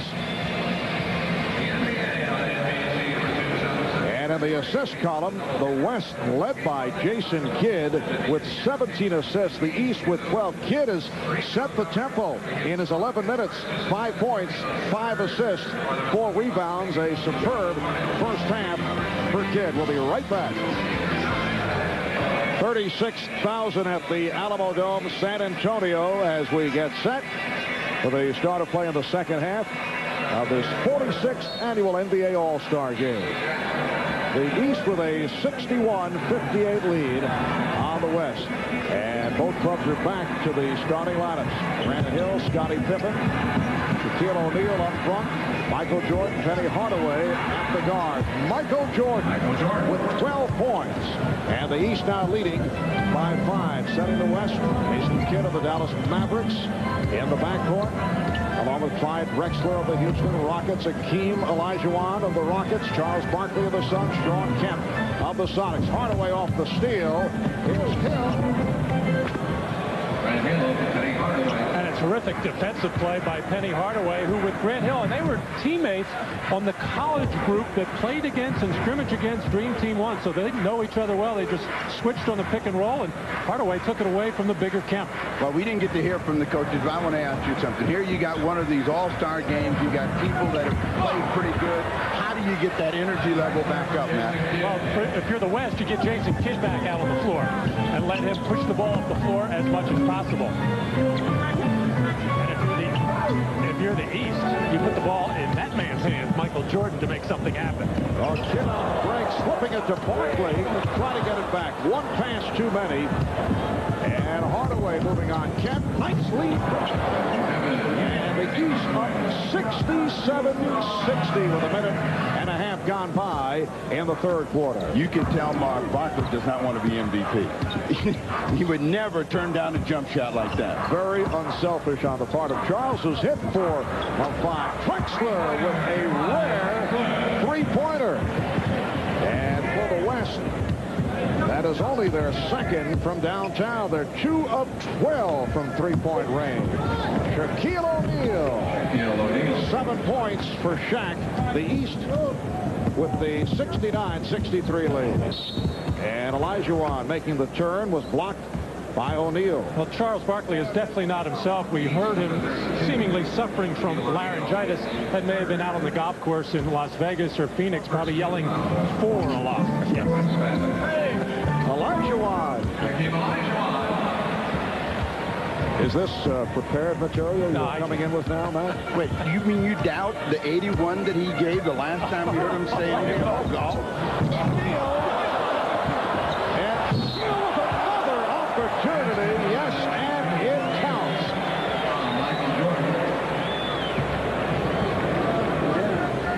Well, oddly enough, Drexler is going to get the first one here on a clean block of beauty, but Shaq stays with it. You know, Hakeem Olajuwon had been saying for quite some time that he didn't think he should start in this game. He thought David Robinson should get the starting nod, especially since it was his hometown. I think there was also a method to Hakeem's madness. I don't think he wanted to bang around with Shaquille O'Neal early in the first and third quarters. 7-point lead. Sean Kemp soaring past Scottie Pippen. And Sean Kemp with 12. He's hit 6 of 9 from the field. Hardaway using the pen.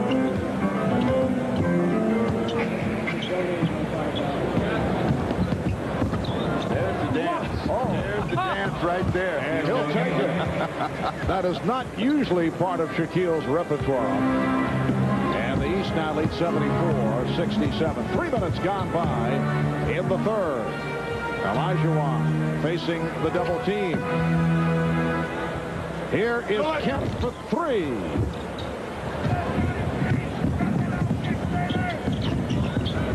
Jordan trying to give it back. Looked like he was setting up to put one down. A moment ago, Shawn Kemp with the sweeping drive for the stuff along the baseline. Let's take a listen. Not only the shotgun, but the sound effect that he gives it on the way down. It's a good place not to have your head right under that rim when people like Shawn Kemp and Shaquille O'Neal are throwing it down. Foul was committed by Kemp. So Jordan to the line for the first time. It was interesting yesterday at the East practice. Phil Jackson had the team scrimmaging. He felt that a lot of these players had not played in a few days. Wanted to get them used to running up and down the floor, passing and catching and getting a feel for each other's timings. And so far it's paid off. Was he working on the full court pressure at that time? I did not see that, and I did not see the triangle offense, although Scottie Pippen desperately wanted to put that in. He just told us that. He loves the triangle. The East leading 76-67. This is the biggest lead for the East squad. Barkley. And here comes Jordan going behind the back on Kidd. Hardaway back for Jordan. Is it fun to play with Penny Hardaway? Give, go, get it back. Michael had the tongue wagging all the way. And that leads to a West timeout. George Karl wants to talk it over. 8:18 remaining in the third quarter. The East now up by 11. Here's the give and go between two of the best, Hardaway and Jordan. And Michael puts it down.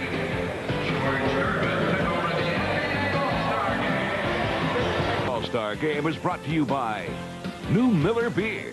Brewed from the heart of the hops for a beer with heart that goes down easy. By the car you can always count on, the 1996 Mitsubishi Galant. And by Goodyear, #1 in tires. Back in San Antonio, a pretty fair collection of All-Stars and Hall of Famers watching the current crop. Oscar Robertson, the Big O, is on hand. Elgin Baylor, now the general manager of the Los Angeles Clippers. Isaiah Thomas, now the GM of the surprising Toronto Raptors. Dave Cowens, who is an assistant coach with the San Antonio Spurs. And Bill Russell, a man who preceded Dave Cowens in the green of the Boston Celtics. 4 minutes gone by in the third. The East up by 11 points. Olajuwon and handled by O'Neal. Hardaway and Jordan in the backcourt. Hill, Pippen, and O'Neal up front. Pippen chased by Olajuwon on the switch. And Shaquille foul. Shawn Kemp collecting his third. You know, Marv, we just had a look at Bill Russell, and that tells us how times have changed and how he's mellowed, because a long time ago he wouldn't come to these things, you know, and Bill just kind of divorced himself of basketball for a while, and it's terrific to see the all-time winner back. You know, nobody won more championships than Russell, and he is still the most dominant defensive player we've ever had. Try to deliver it to Richmond. And I've heard Bill talk about how much he really enjoys watching these young big men play. And I'm including Hakeem Olajuwon, David Robinson, Mutombo, who is a very defensive-minded player. And, of course, he really appreciates Shaquille O'Neal. I think he wished he would do more things defensively, but you can't help but like Big Shaq. Now Shaquille is 5 of 10 from the field. Mitch Richmond of the Sacramento Kings, last year's All-Star MVP, back on the floor combining with Jason Kidd. A whip pass from Kidd. And Olajuwon saw Barkley, but it's broken up. And the West will have 11 on the 24. I think George Karl feels this game may be slipping a little bit away, getting Mitch Richmond in, who is a three-point threat, that in case there is penetration by Kidd, the kick out for Richmond. Well, Coach, give me some of that coach speak, because these guys are just being too unselfish. Nobody wants to shoot. There are shots to be had, but they keep passing them up. 3 on 2, and it is Richmond. That was a three-point attempt.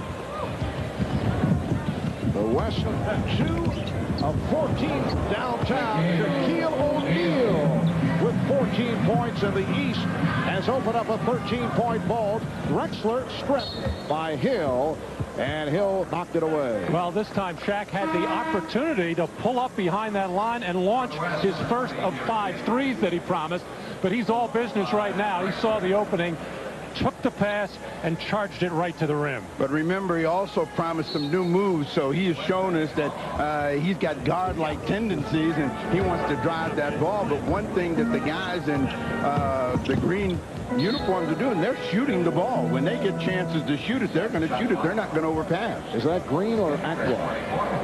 It's a most unusual color, I must say, Steve. That's the story here of the third quarter. The East with the advantage off an 8-0 run. The West has missed its last 5 shots. Olajuwon to the jump hook. East up 80-69.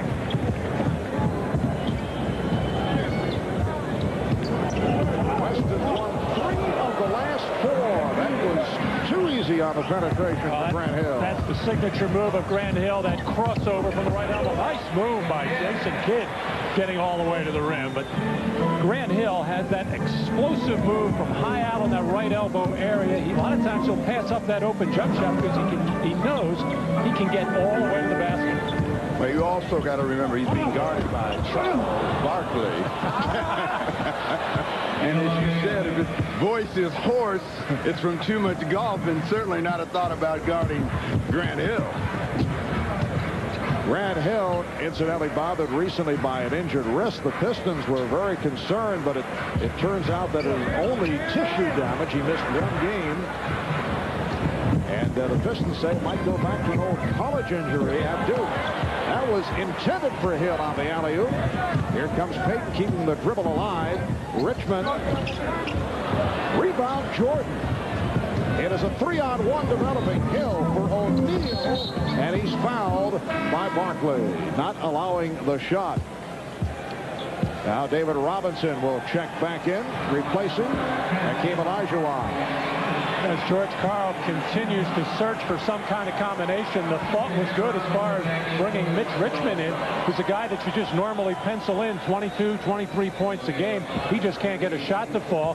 He's gone with 2 point guards, Payton and Kidd, and now come with David Robinson. And apparently Olajuwon remains on the floor, so Robinson and Olajuwon will play together.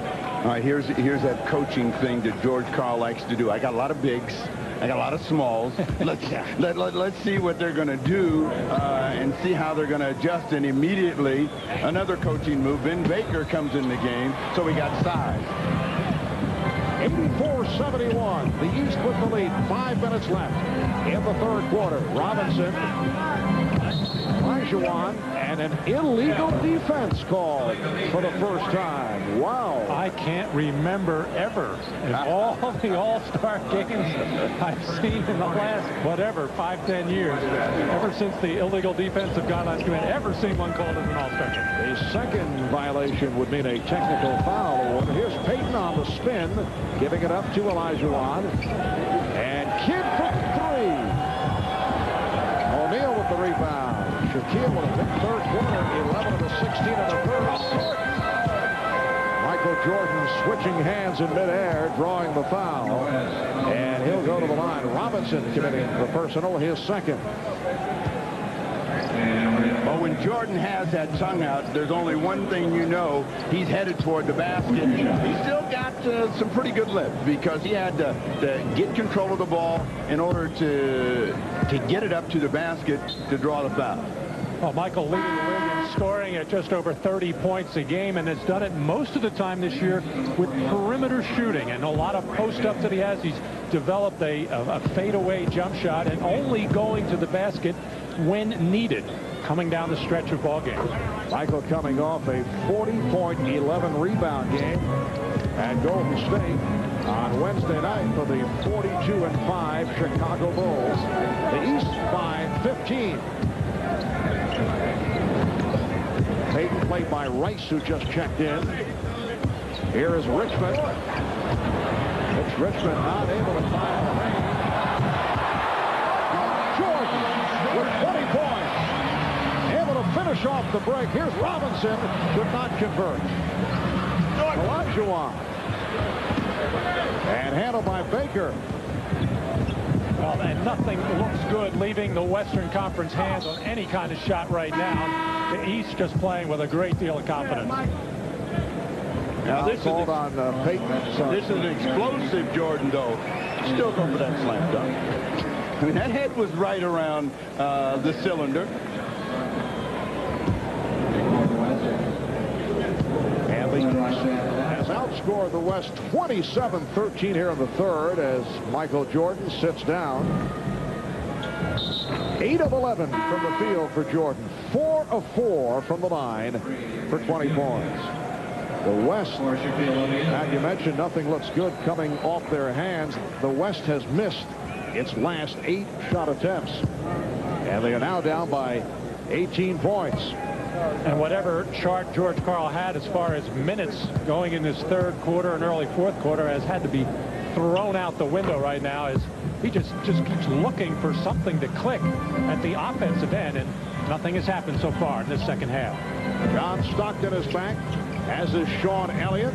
Karl trying to do some shuffling here in the third. Richmond played by Rice. Robinson over Ewing, who just checked back in. Elliott keeps it alive. Off the head fake. Robinson, and Robinson with a second opportunity.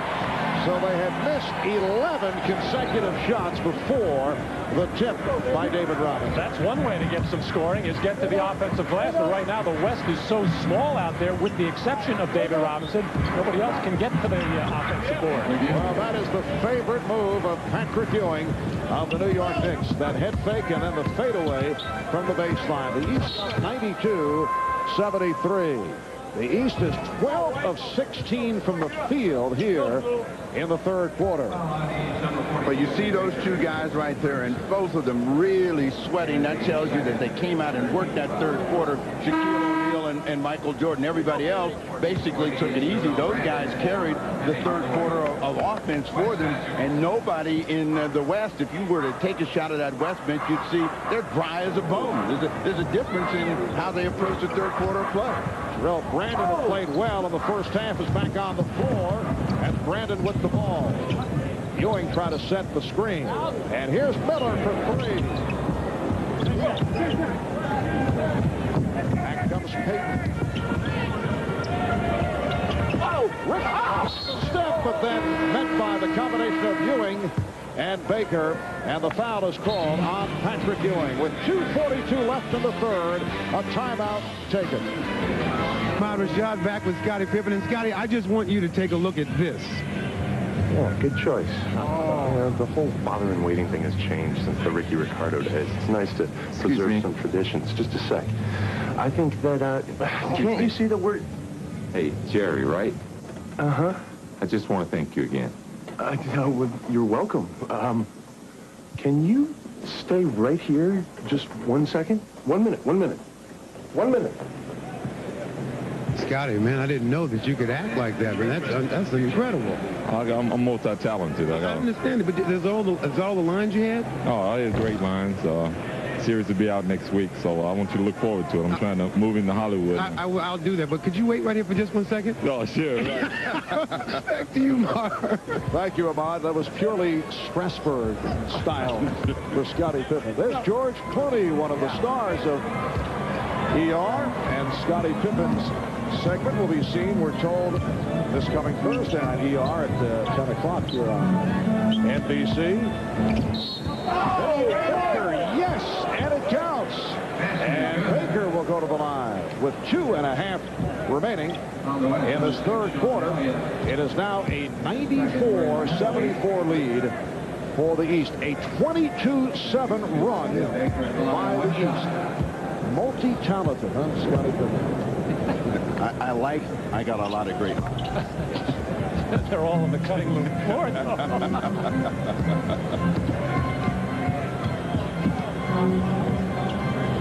Stockton with Payton and Richmond in a 3-guard alignment. Got Stockton. Robinson and Elliott also on the floor for the West. While the East going with Brandon and Miller at the guard. Ewing with Baker and Rice. Brandon from three from way out. And back comes the West. Stockton with the pull-up for three. Richmond stripping Rice. Payton with the ball fake. And it's a goaltend. The basket will carry. You can see John Stockton sensing that the West needs some kind of a run here. He's going to try to do it himself. He pulled up and took the three. As far as getting people involved, and Steve, I hate to sound like a coach, but the only way you come back from 20 is you've got to do something defensively and then go the other way and get an easy basket. It's the only way. Steve, I sense you resent the coaching mentality. But you got to score the ball. You know, I have a problem with the way that the game is even being coached nowadays because all of our games are so low in scoring, 45, 48 in the third quarter, and I always ask the coach, what is going on in the game today? Too much coaching. Well, trying to win games. I saw where Magic Johnson came out, and he says he does not like all the isolation that he is seeing. I wonder if Terrell Branford, I wonder when Magic was coaching if he did some of that. But a lot of isolation, too much of it, and the reason we have a lot of the low-scoring games as well is just kind of trying to control the tempo. Steve, if certain teams don't have the personnel, what do? You can't run all the time. Well, a bad team is a bad team. Whether it slows it down or it speeds it up, it's still a bad team. They might be competitive, but ultimately they'll end up losing or they'll crash and burn at some point. And again, a goaltend, so Stockton gets credit, and the East up by 17. Oh, his hand is twitching. His hand is twitching. Take two teams like Cleveland and Detroit. They just do not have the guns to go out and play against the Orlando, Chicagos, and Indianas. Rice finally gets a three for the East. So in order to compete against those better teams, they have to play a certain style. And Pachella has his team 5 games over 500. Doug Collins has his team 1 game over 500. If they tried to play another way, they would have losing records, believe me. So what you're saying is it's job security. Well, I think you always have to go out and give your team a chance to win games, and you have to read your personnel and you have to play accordingly. You just can't go out and try to do something that your personnel isn't capable of doing. We are down to 25 seconds left in the third quarter. Off the steal. Terrell Brandon moves it back across. High-point man of the game, Michael Jordan with 20. Shaquille O'Neal with 16. Sean Kemp leading the West with 12. Gary Payton with 10. Here is Miller. Yes. Reggie Miller with his third field goal. That is the end of the third quarter. So here in San Antonio, after 3, the East with the commanding lead. Shaquille O'Neal breaking out in the third quarter. The East 16 of 22 overall in the third. We'll be back after this from your local station. A telecast of the National Basketball Association may not be retransmitted, reproduced, or rebroadcast without the express written consent of the NBA. NBA Commissioner David Stern and his wife, Mrs. Commissioner Diane. David, incidentally, wearing his alternate road blazer, should be pointed out. And the NBA Board of Governors, we're told, will be rubber stamping a new contract for Mr. Commissioner. Tomorrow, a new long-term deal. And I understand the salary cap of the league's severely strained. Yeah, we should all have such a good rubber stamp. Fourth quarter underway. Reggie Miller called for the foul, but what a job David Stern has done, and has certainly enjoyed the festivities here on All-Star Weekend here in San Antonio. Crowd of better than 36,000.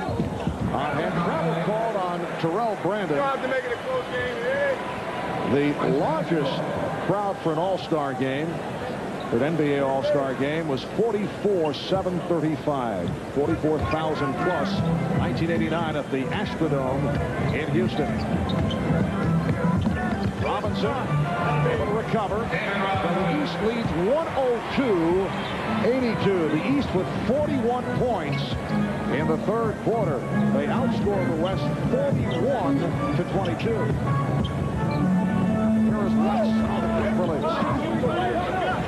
Now, Matt, as a coach, do you decide you want to try to get back in this game? You're the West coach, or are you just content to get players in the game? Oh, no, you're trying to make a run, and George started it at the beginning of this fourth quarter by going with team combinations.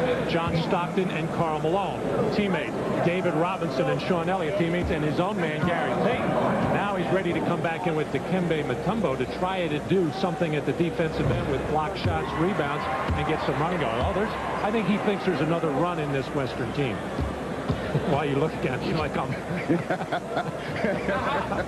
speaking crazily? Well, you're speaking like a coach, but you look at it, his body language over there tells me I think he's mailed this one in, and I'm just going to get these guys some time. Can you read George Karl's body language? Yeah, I've seen the Mad Doctor enough to know that when he's not up and he's not moving around, he's fairly resolved that this game is over. Malone was hacked. Foul committed by Ewing. That is his second. That is the look he had when they lost in the first round of the playoffs. I know that look. Despite more wins than any NBA coach the past 2.5 years, George Karl, without that fully guaranteed contract for next season, we talked about it earlier with George, he says he doesn't know what is going to happen. He says he is still able to focus, but if they would make a strong, positive commitment, he would listen. We're hitting the rim, and he loves his team. He likes the team right now with Hersey Hawkins coming in the Kendall Gill trade.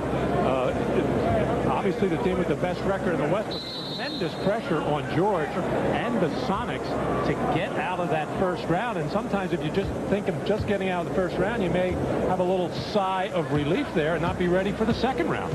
Well, let me speak up for coaches, and I'll speak up for George Karl in this sense. He has done a terrific job. I don't know that anyone could have done a better job in making that team competitive, actually getting it to the state where they even thought they could have been a championship team. And suddenly, if you yank the rug from underneath them, you're starting all over in Seattle again. Now, that's the last time you'll hear me say something good about it. Steve, that's all well and good, but as Ewing is able to slam it down, but ownership and fans look at a club that did so well during the regular season, and then they knocked out in the first round. It's hard to accept. Well, the Denver one was strange as they won that series in 5, but then a tremendous series against Houston last year, the eventual two-time NBA championship. And there's no shame in losing. And a lot of teams can say that, still losing to the Houston Rockets in the playoffs the way they played last season.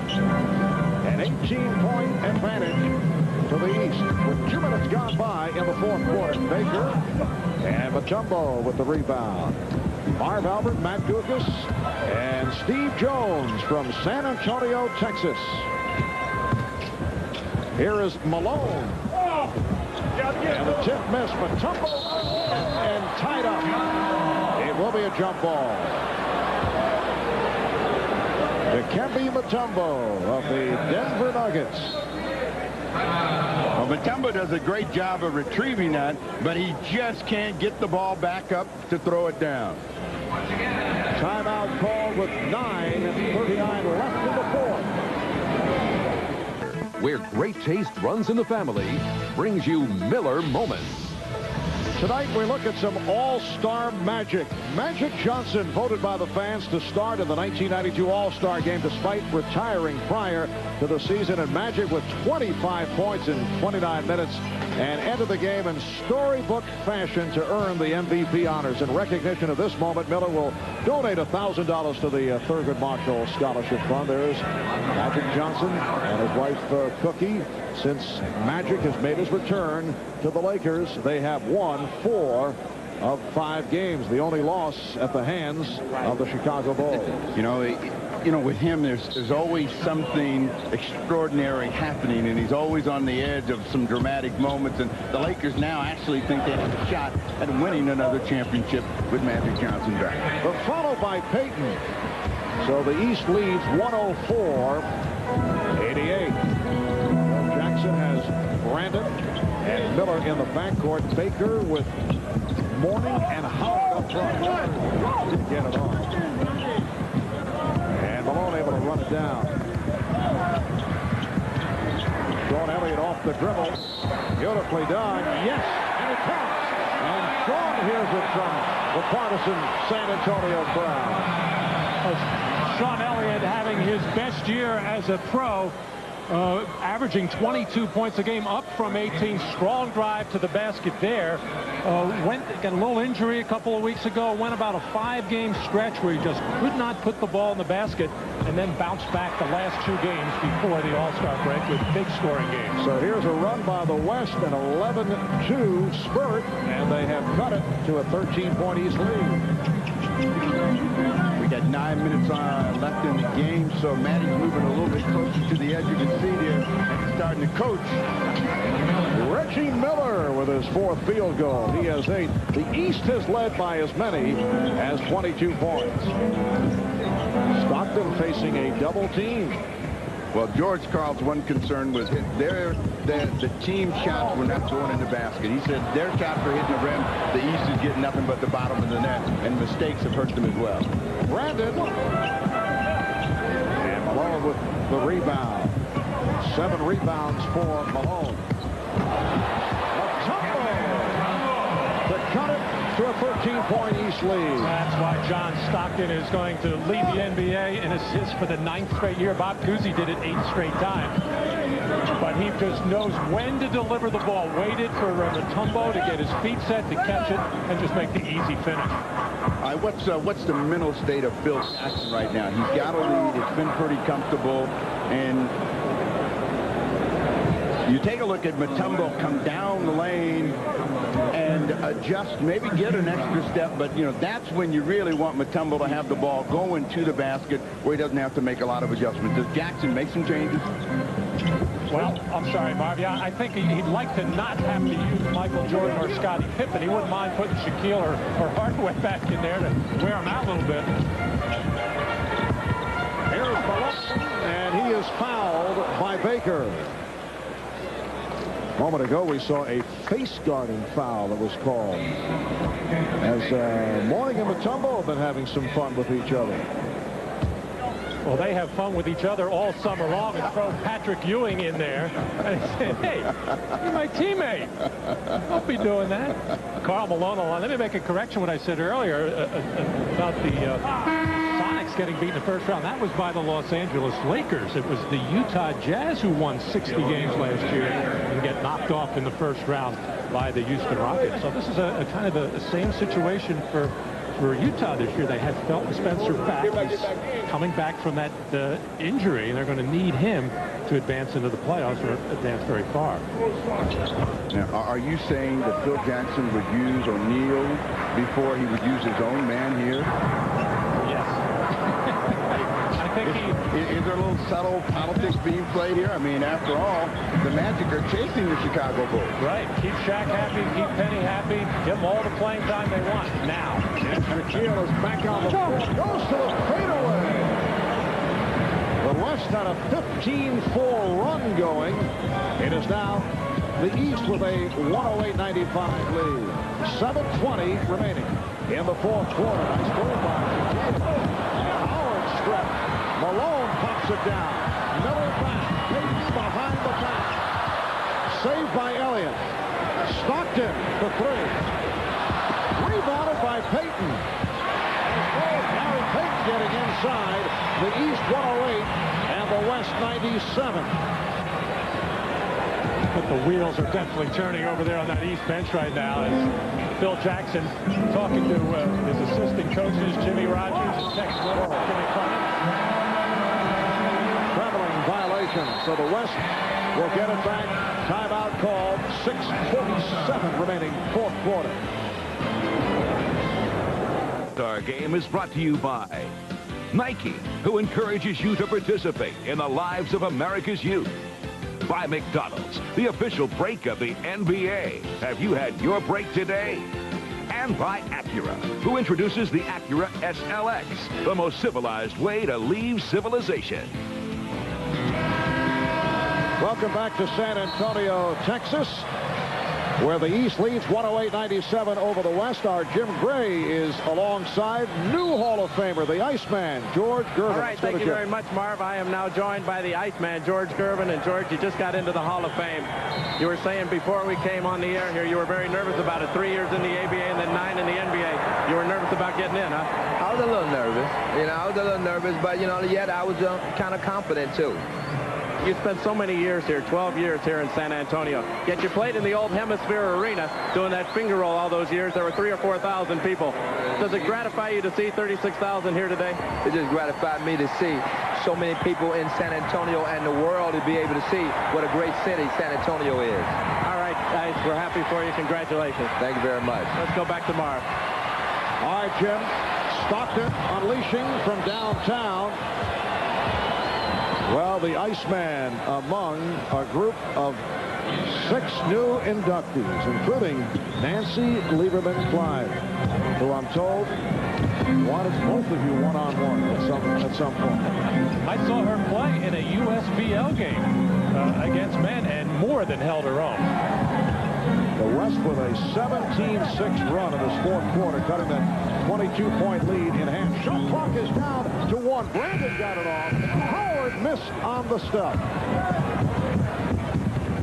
Stockton. Malone.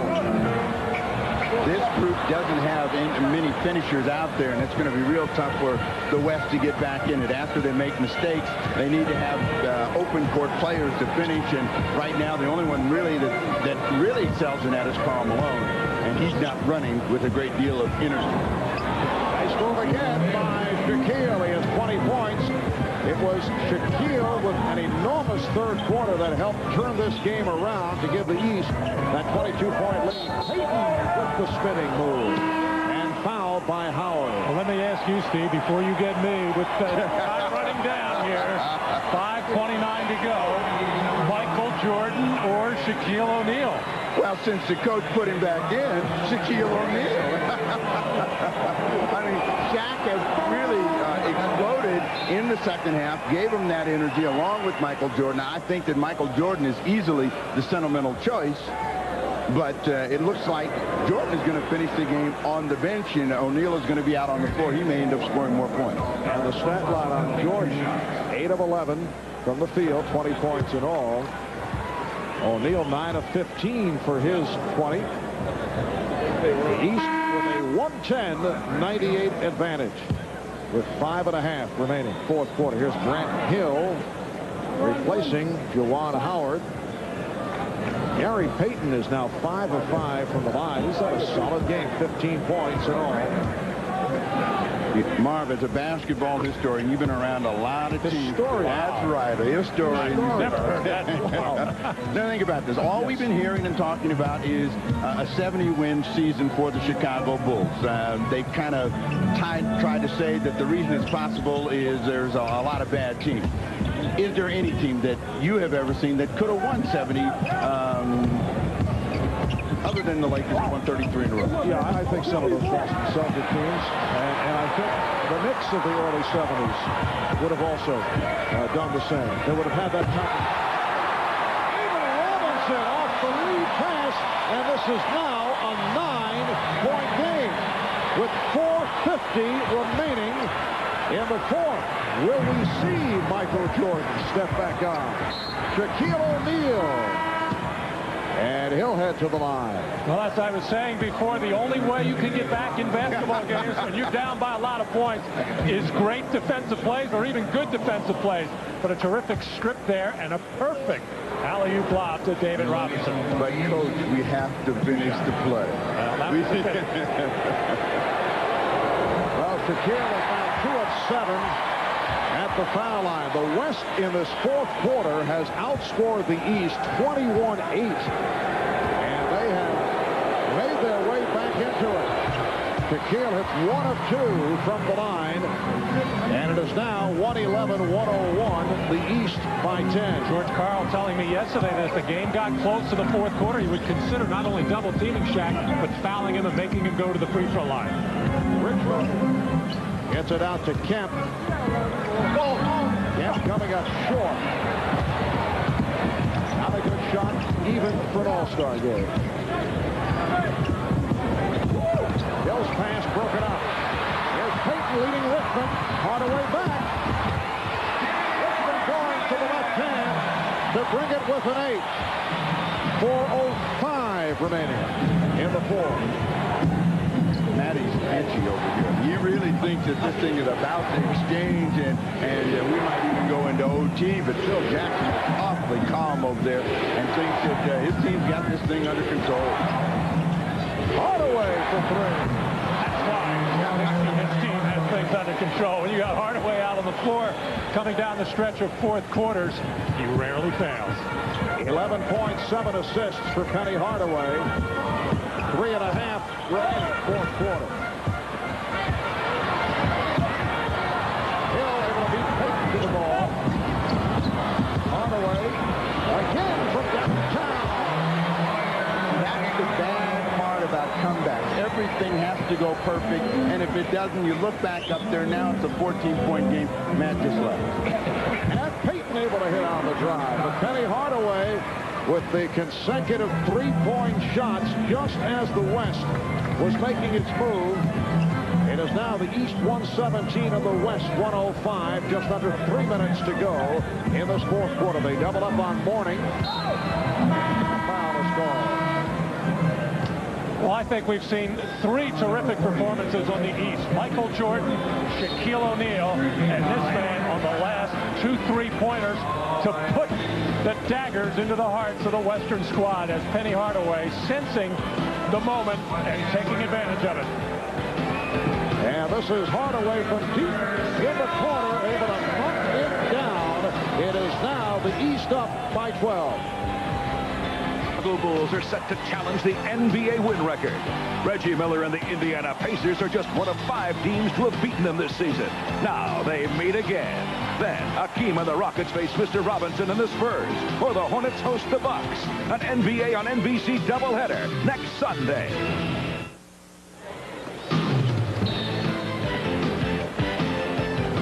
Well, there's always speculation about this point of the game as to who will be the All-Star Game MVP. You can see some great names in recent years who have taken the trophy. Among the candidates here tonight, Shaquille O'Neal with 21 points, 11 coming in the third quarter where the East was able to turn it around. Michael Jordan, 20 points, 8 of 11 from the field, and Penny Hardaway has come on strong. 14 points, 7 assists, and hit the 2 big ones from downtown for the West. Gary Payton has had a strong game with 18 points. Jason Kidd with 8 assists. Here's Hardaway for 3, and rebounded by Robinson. 2.5 to go in the fourth quarter. It is a 12-point lead for the East. Richmond. David Robinson with 16 points. It is now the East by 10. Who do you guys like?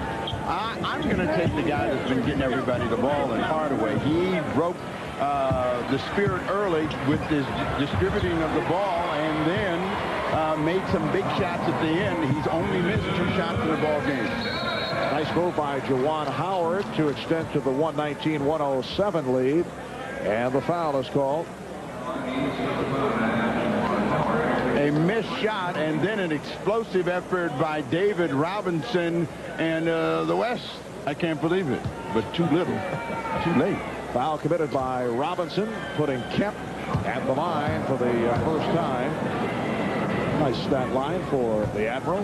Now he wanted to have a big game. I'm going to go with Shaquille O'Neal.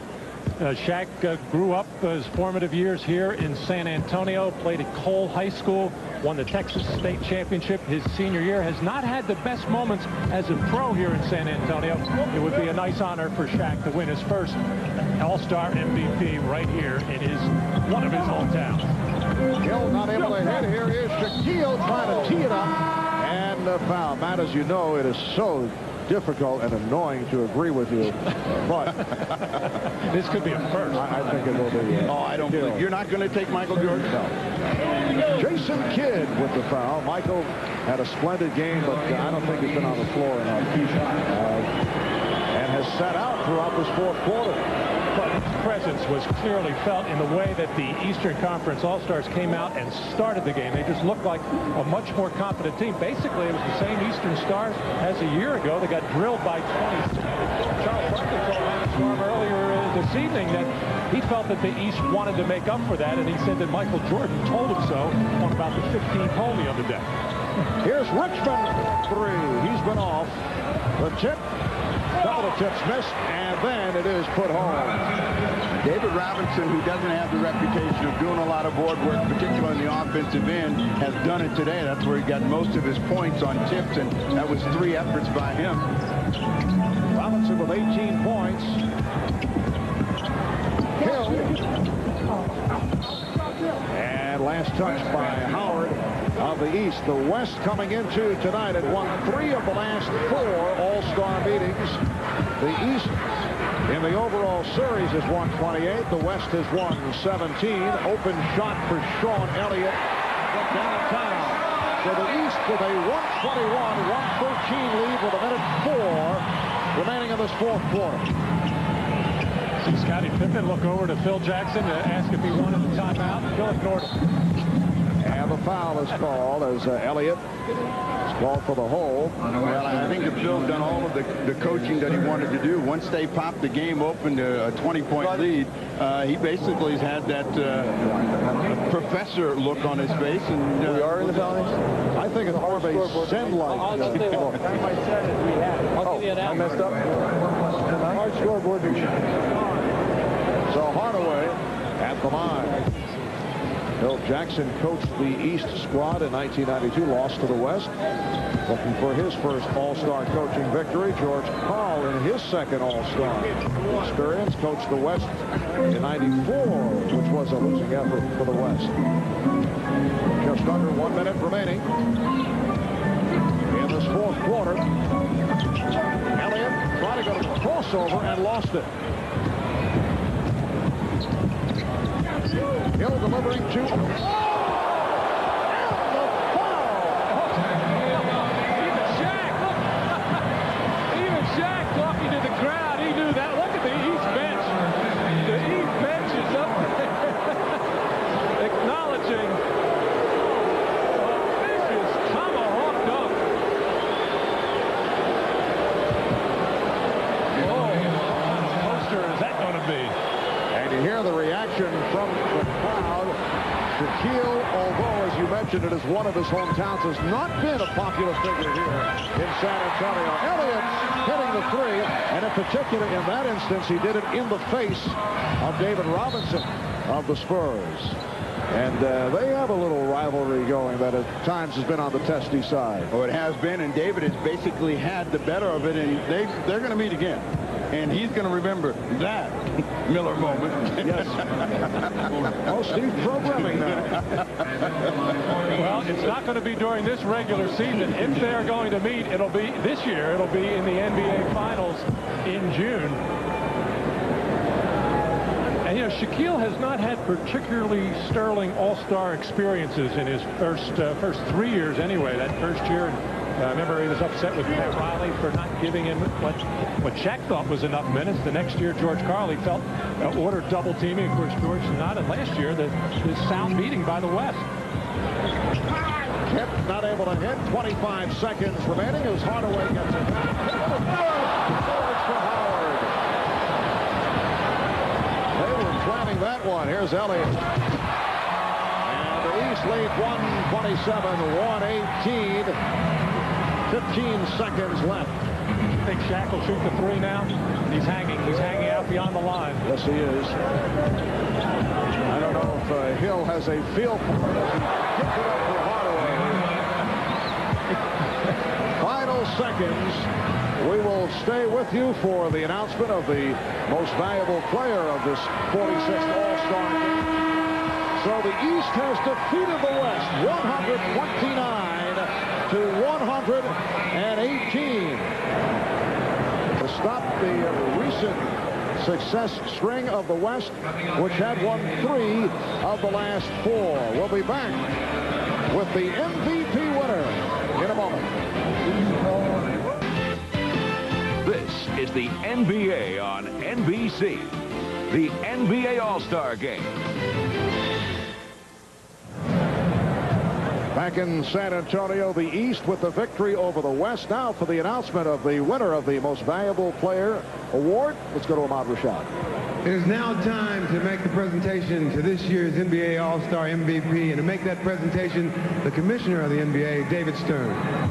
Thank you, San Antonio, for being such gracious hosts and hostesses. And thank you, Michael Jordan, for winning your second MVP, 20 points, 4 rebounds. It's nice to have you back. Congratulations. Yeah. All right, Michael, this time, it seems to me you really enjoyed yourself this time. I had a good time, man. Quite naturally, it's unexpected. You know, I had a good time. I think everybody had a good time. Shaq played extremely well. I thought he was the MVP. I think he could have easily been. David Robinson, I think you were a great host. I think this weekend turned out to be a great weekend, and I had a good time. All right, congratulations to you. Thank you. All right, back to you, Marv. Well, a humble statement from Michael Jordan. Guys, as I said all along, I felt Jordan is the MVP. 20 points in 22 minutes for Michael. Back at the Alamo City, the East over the West of the NBA All-Star Game. Shaquille O'Neal, the high point man, with 25. Michael Jordan with 20. Penny Hardaway, 18. Grant Hill at 14. David Robinson and Gary Payton led the West with 18 points. Michael Jordan, the MVP. Again, the final, the East 129 and the West 118. The NBA on NBC returns next Sunday with a doubleheader, starting with Showtime at 12:30 Eastern. In Game 1, Michael and the Bulls take on Reggie and the Pacers. In Game 2, most of you will see Hakeem Olajuwon of the world champion Rockets go up against David Robinson and the Spurs. Some of you will see the Bucks and the Hornets. Coming up next, the world premiere movie, In the Line of Duty, Smoke Jumpers. West Coast viewers will see the show at 9 o'clock Pacific. For Matt Gukas, Steve Jones, Ahmad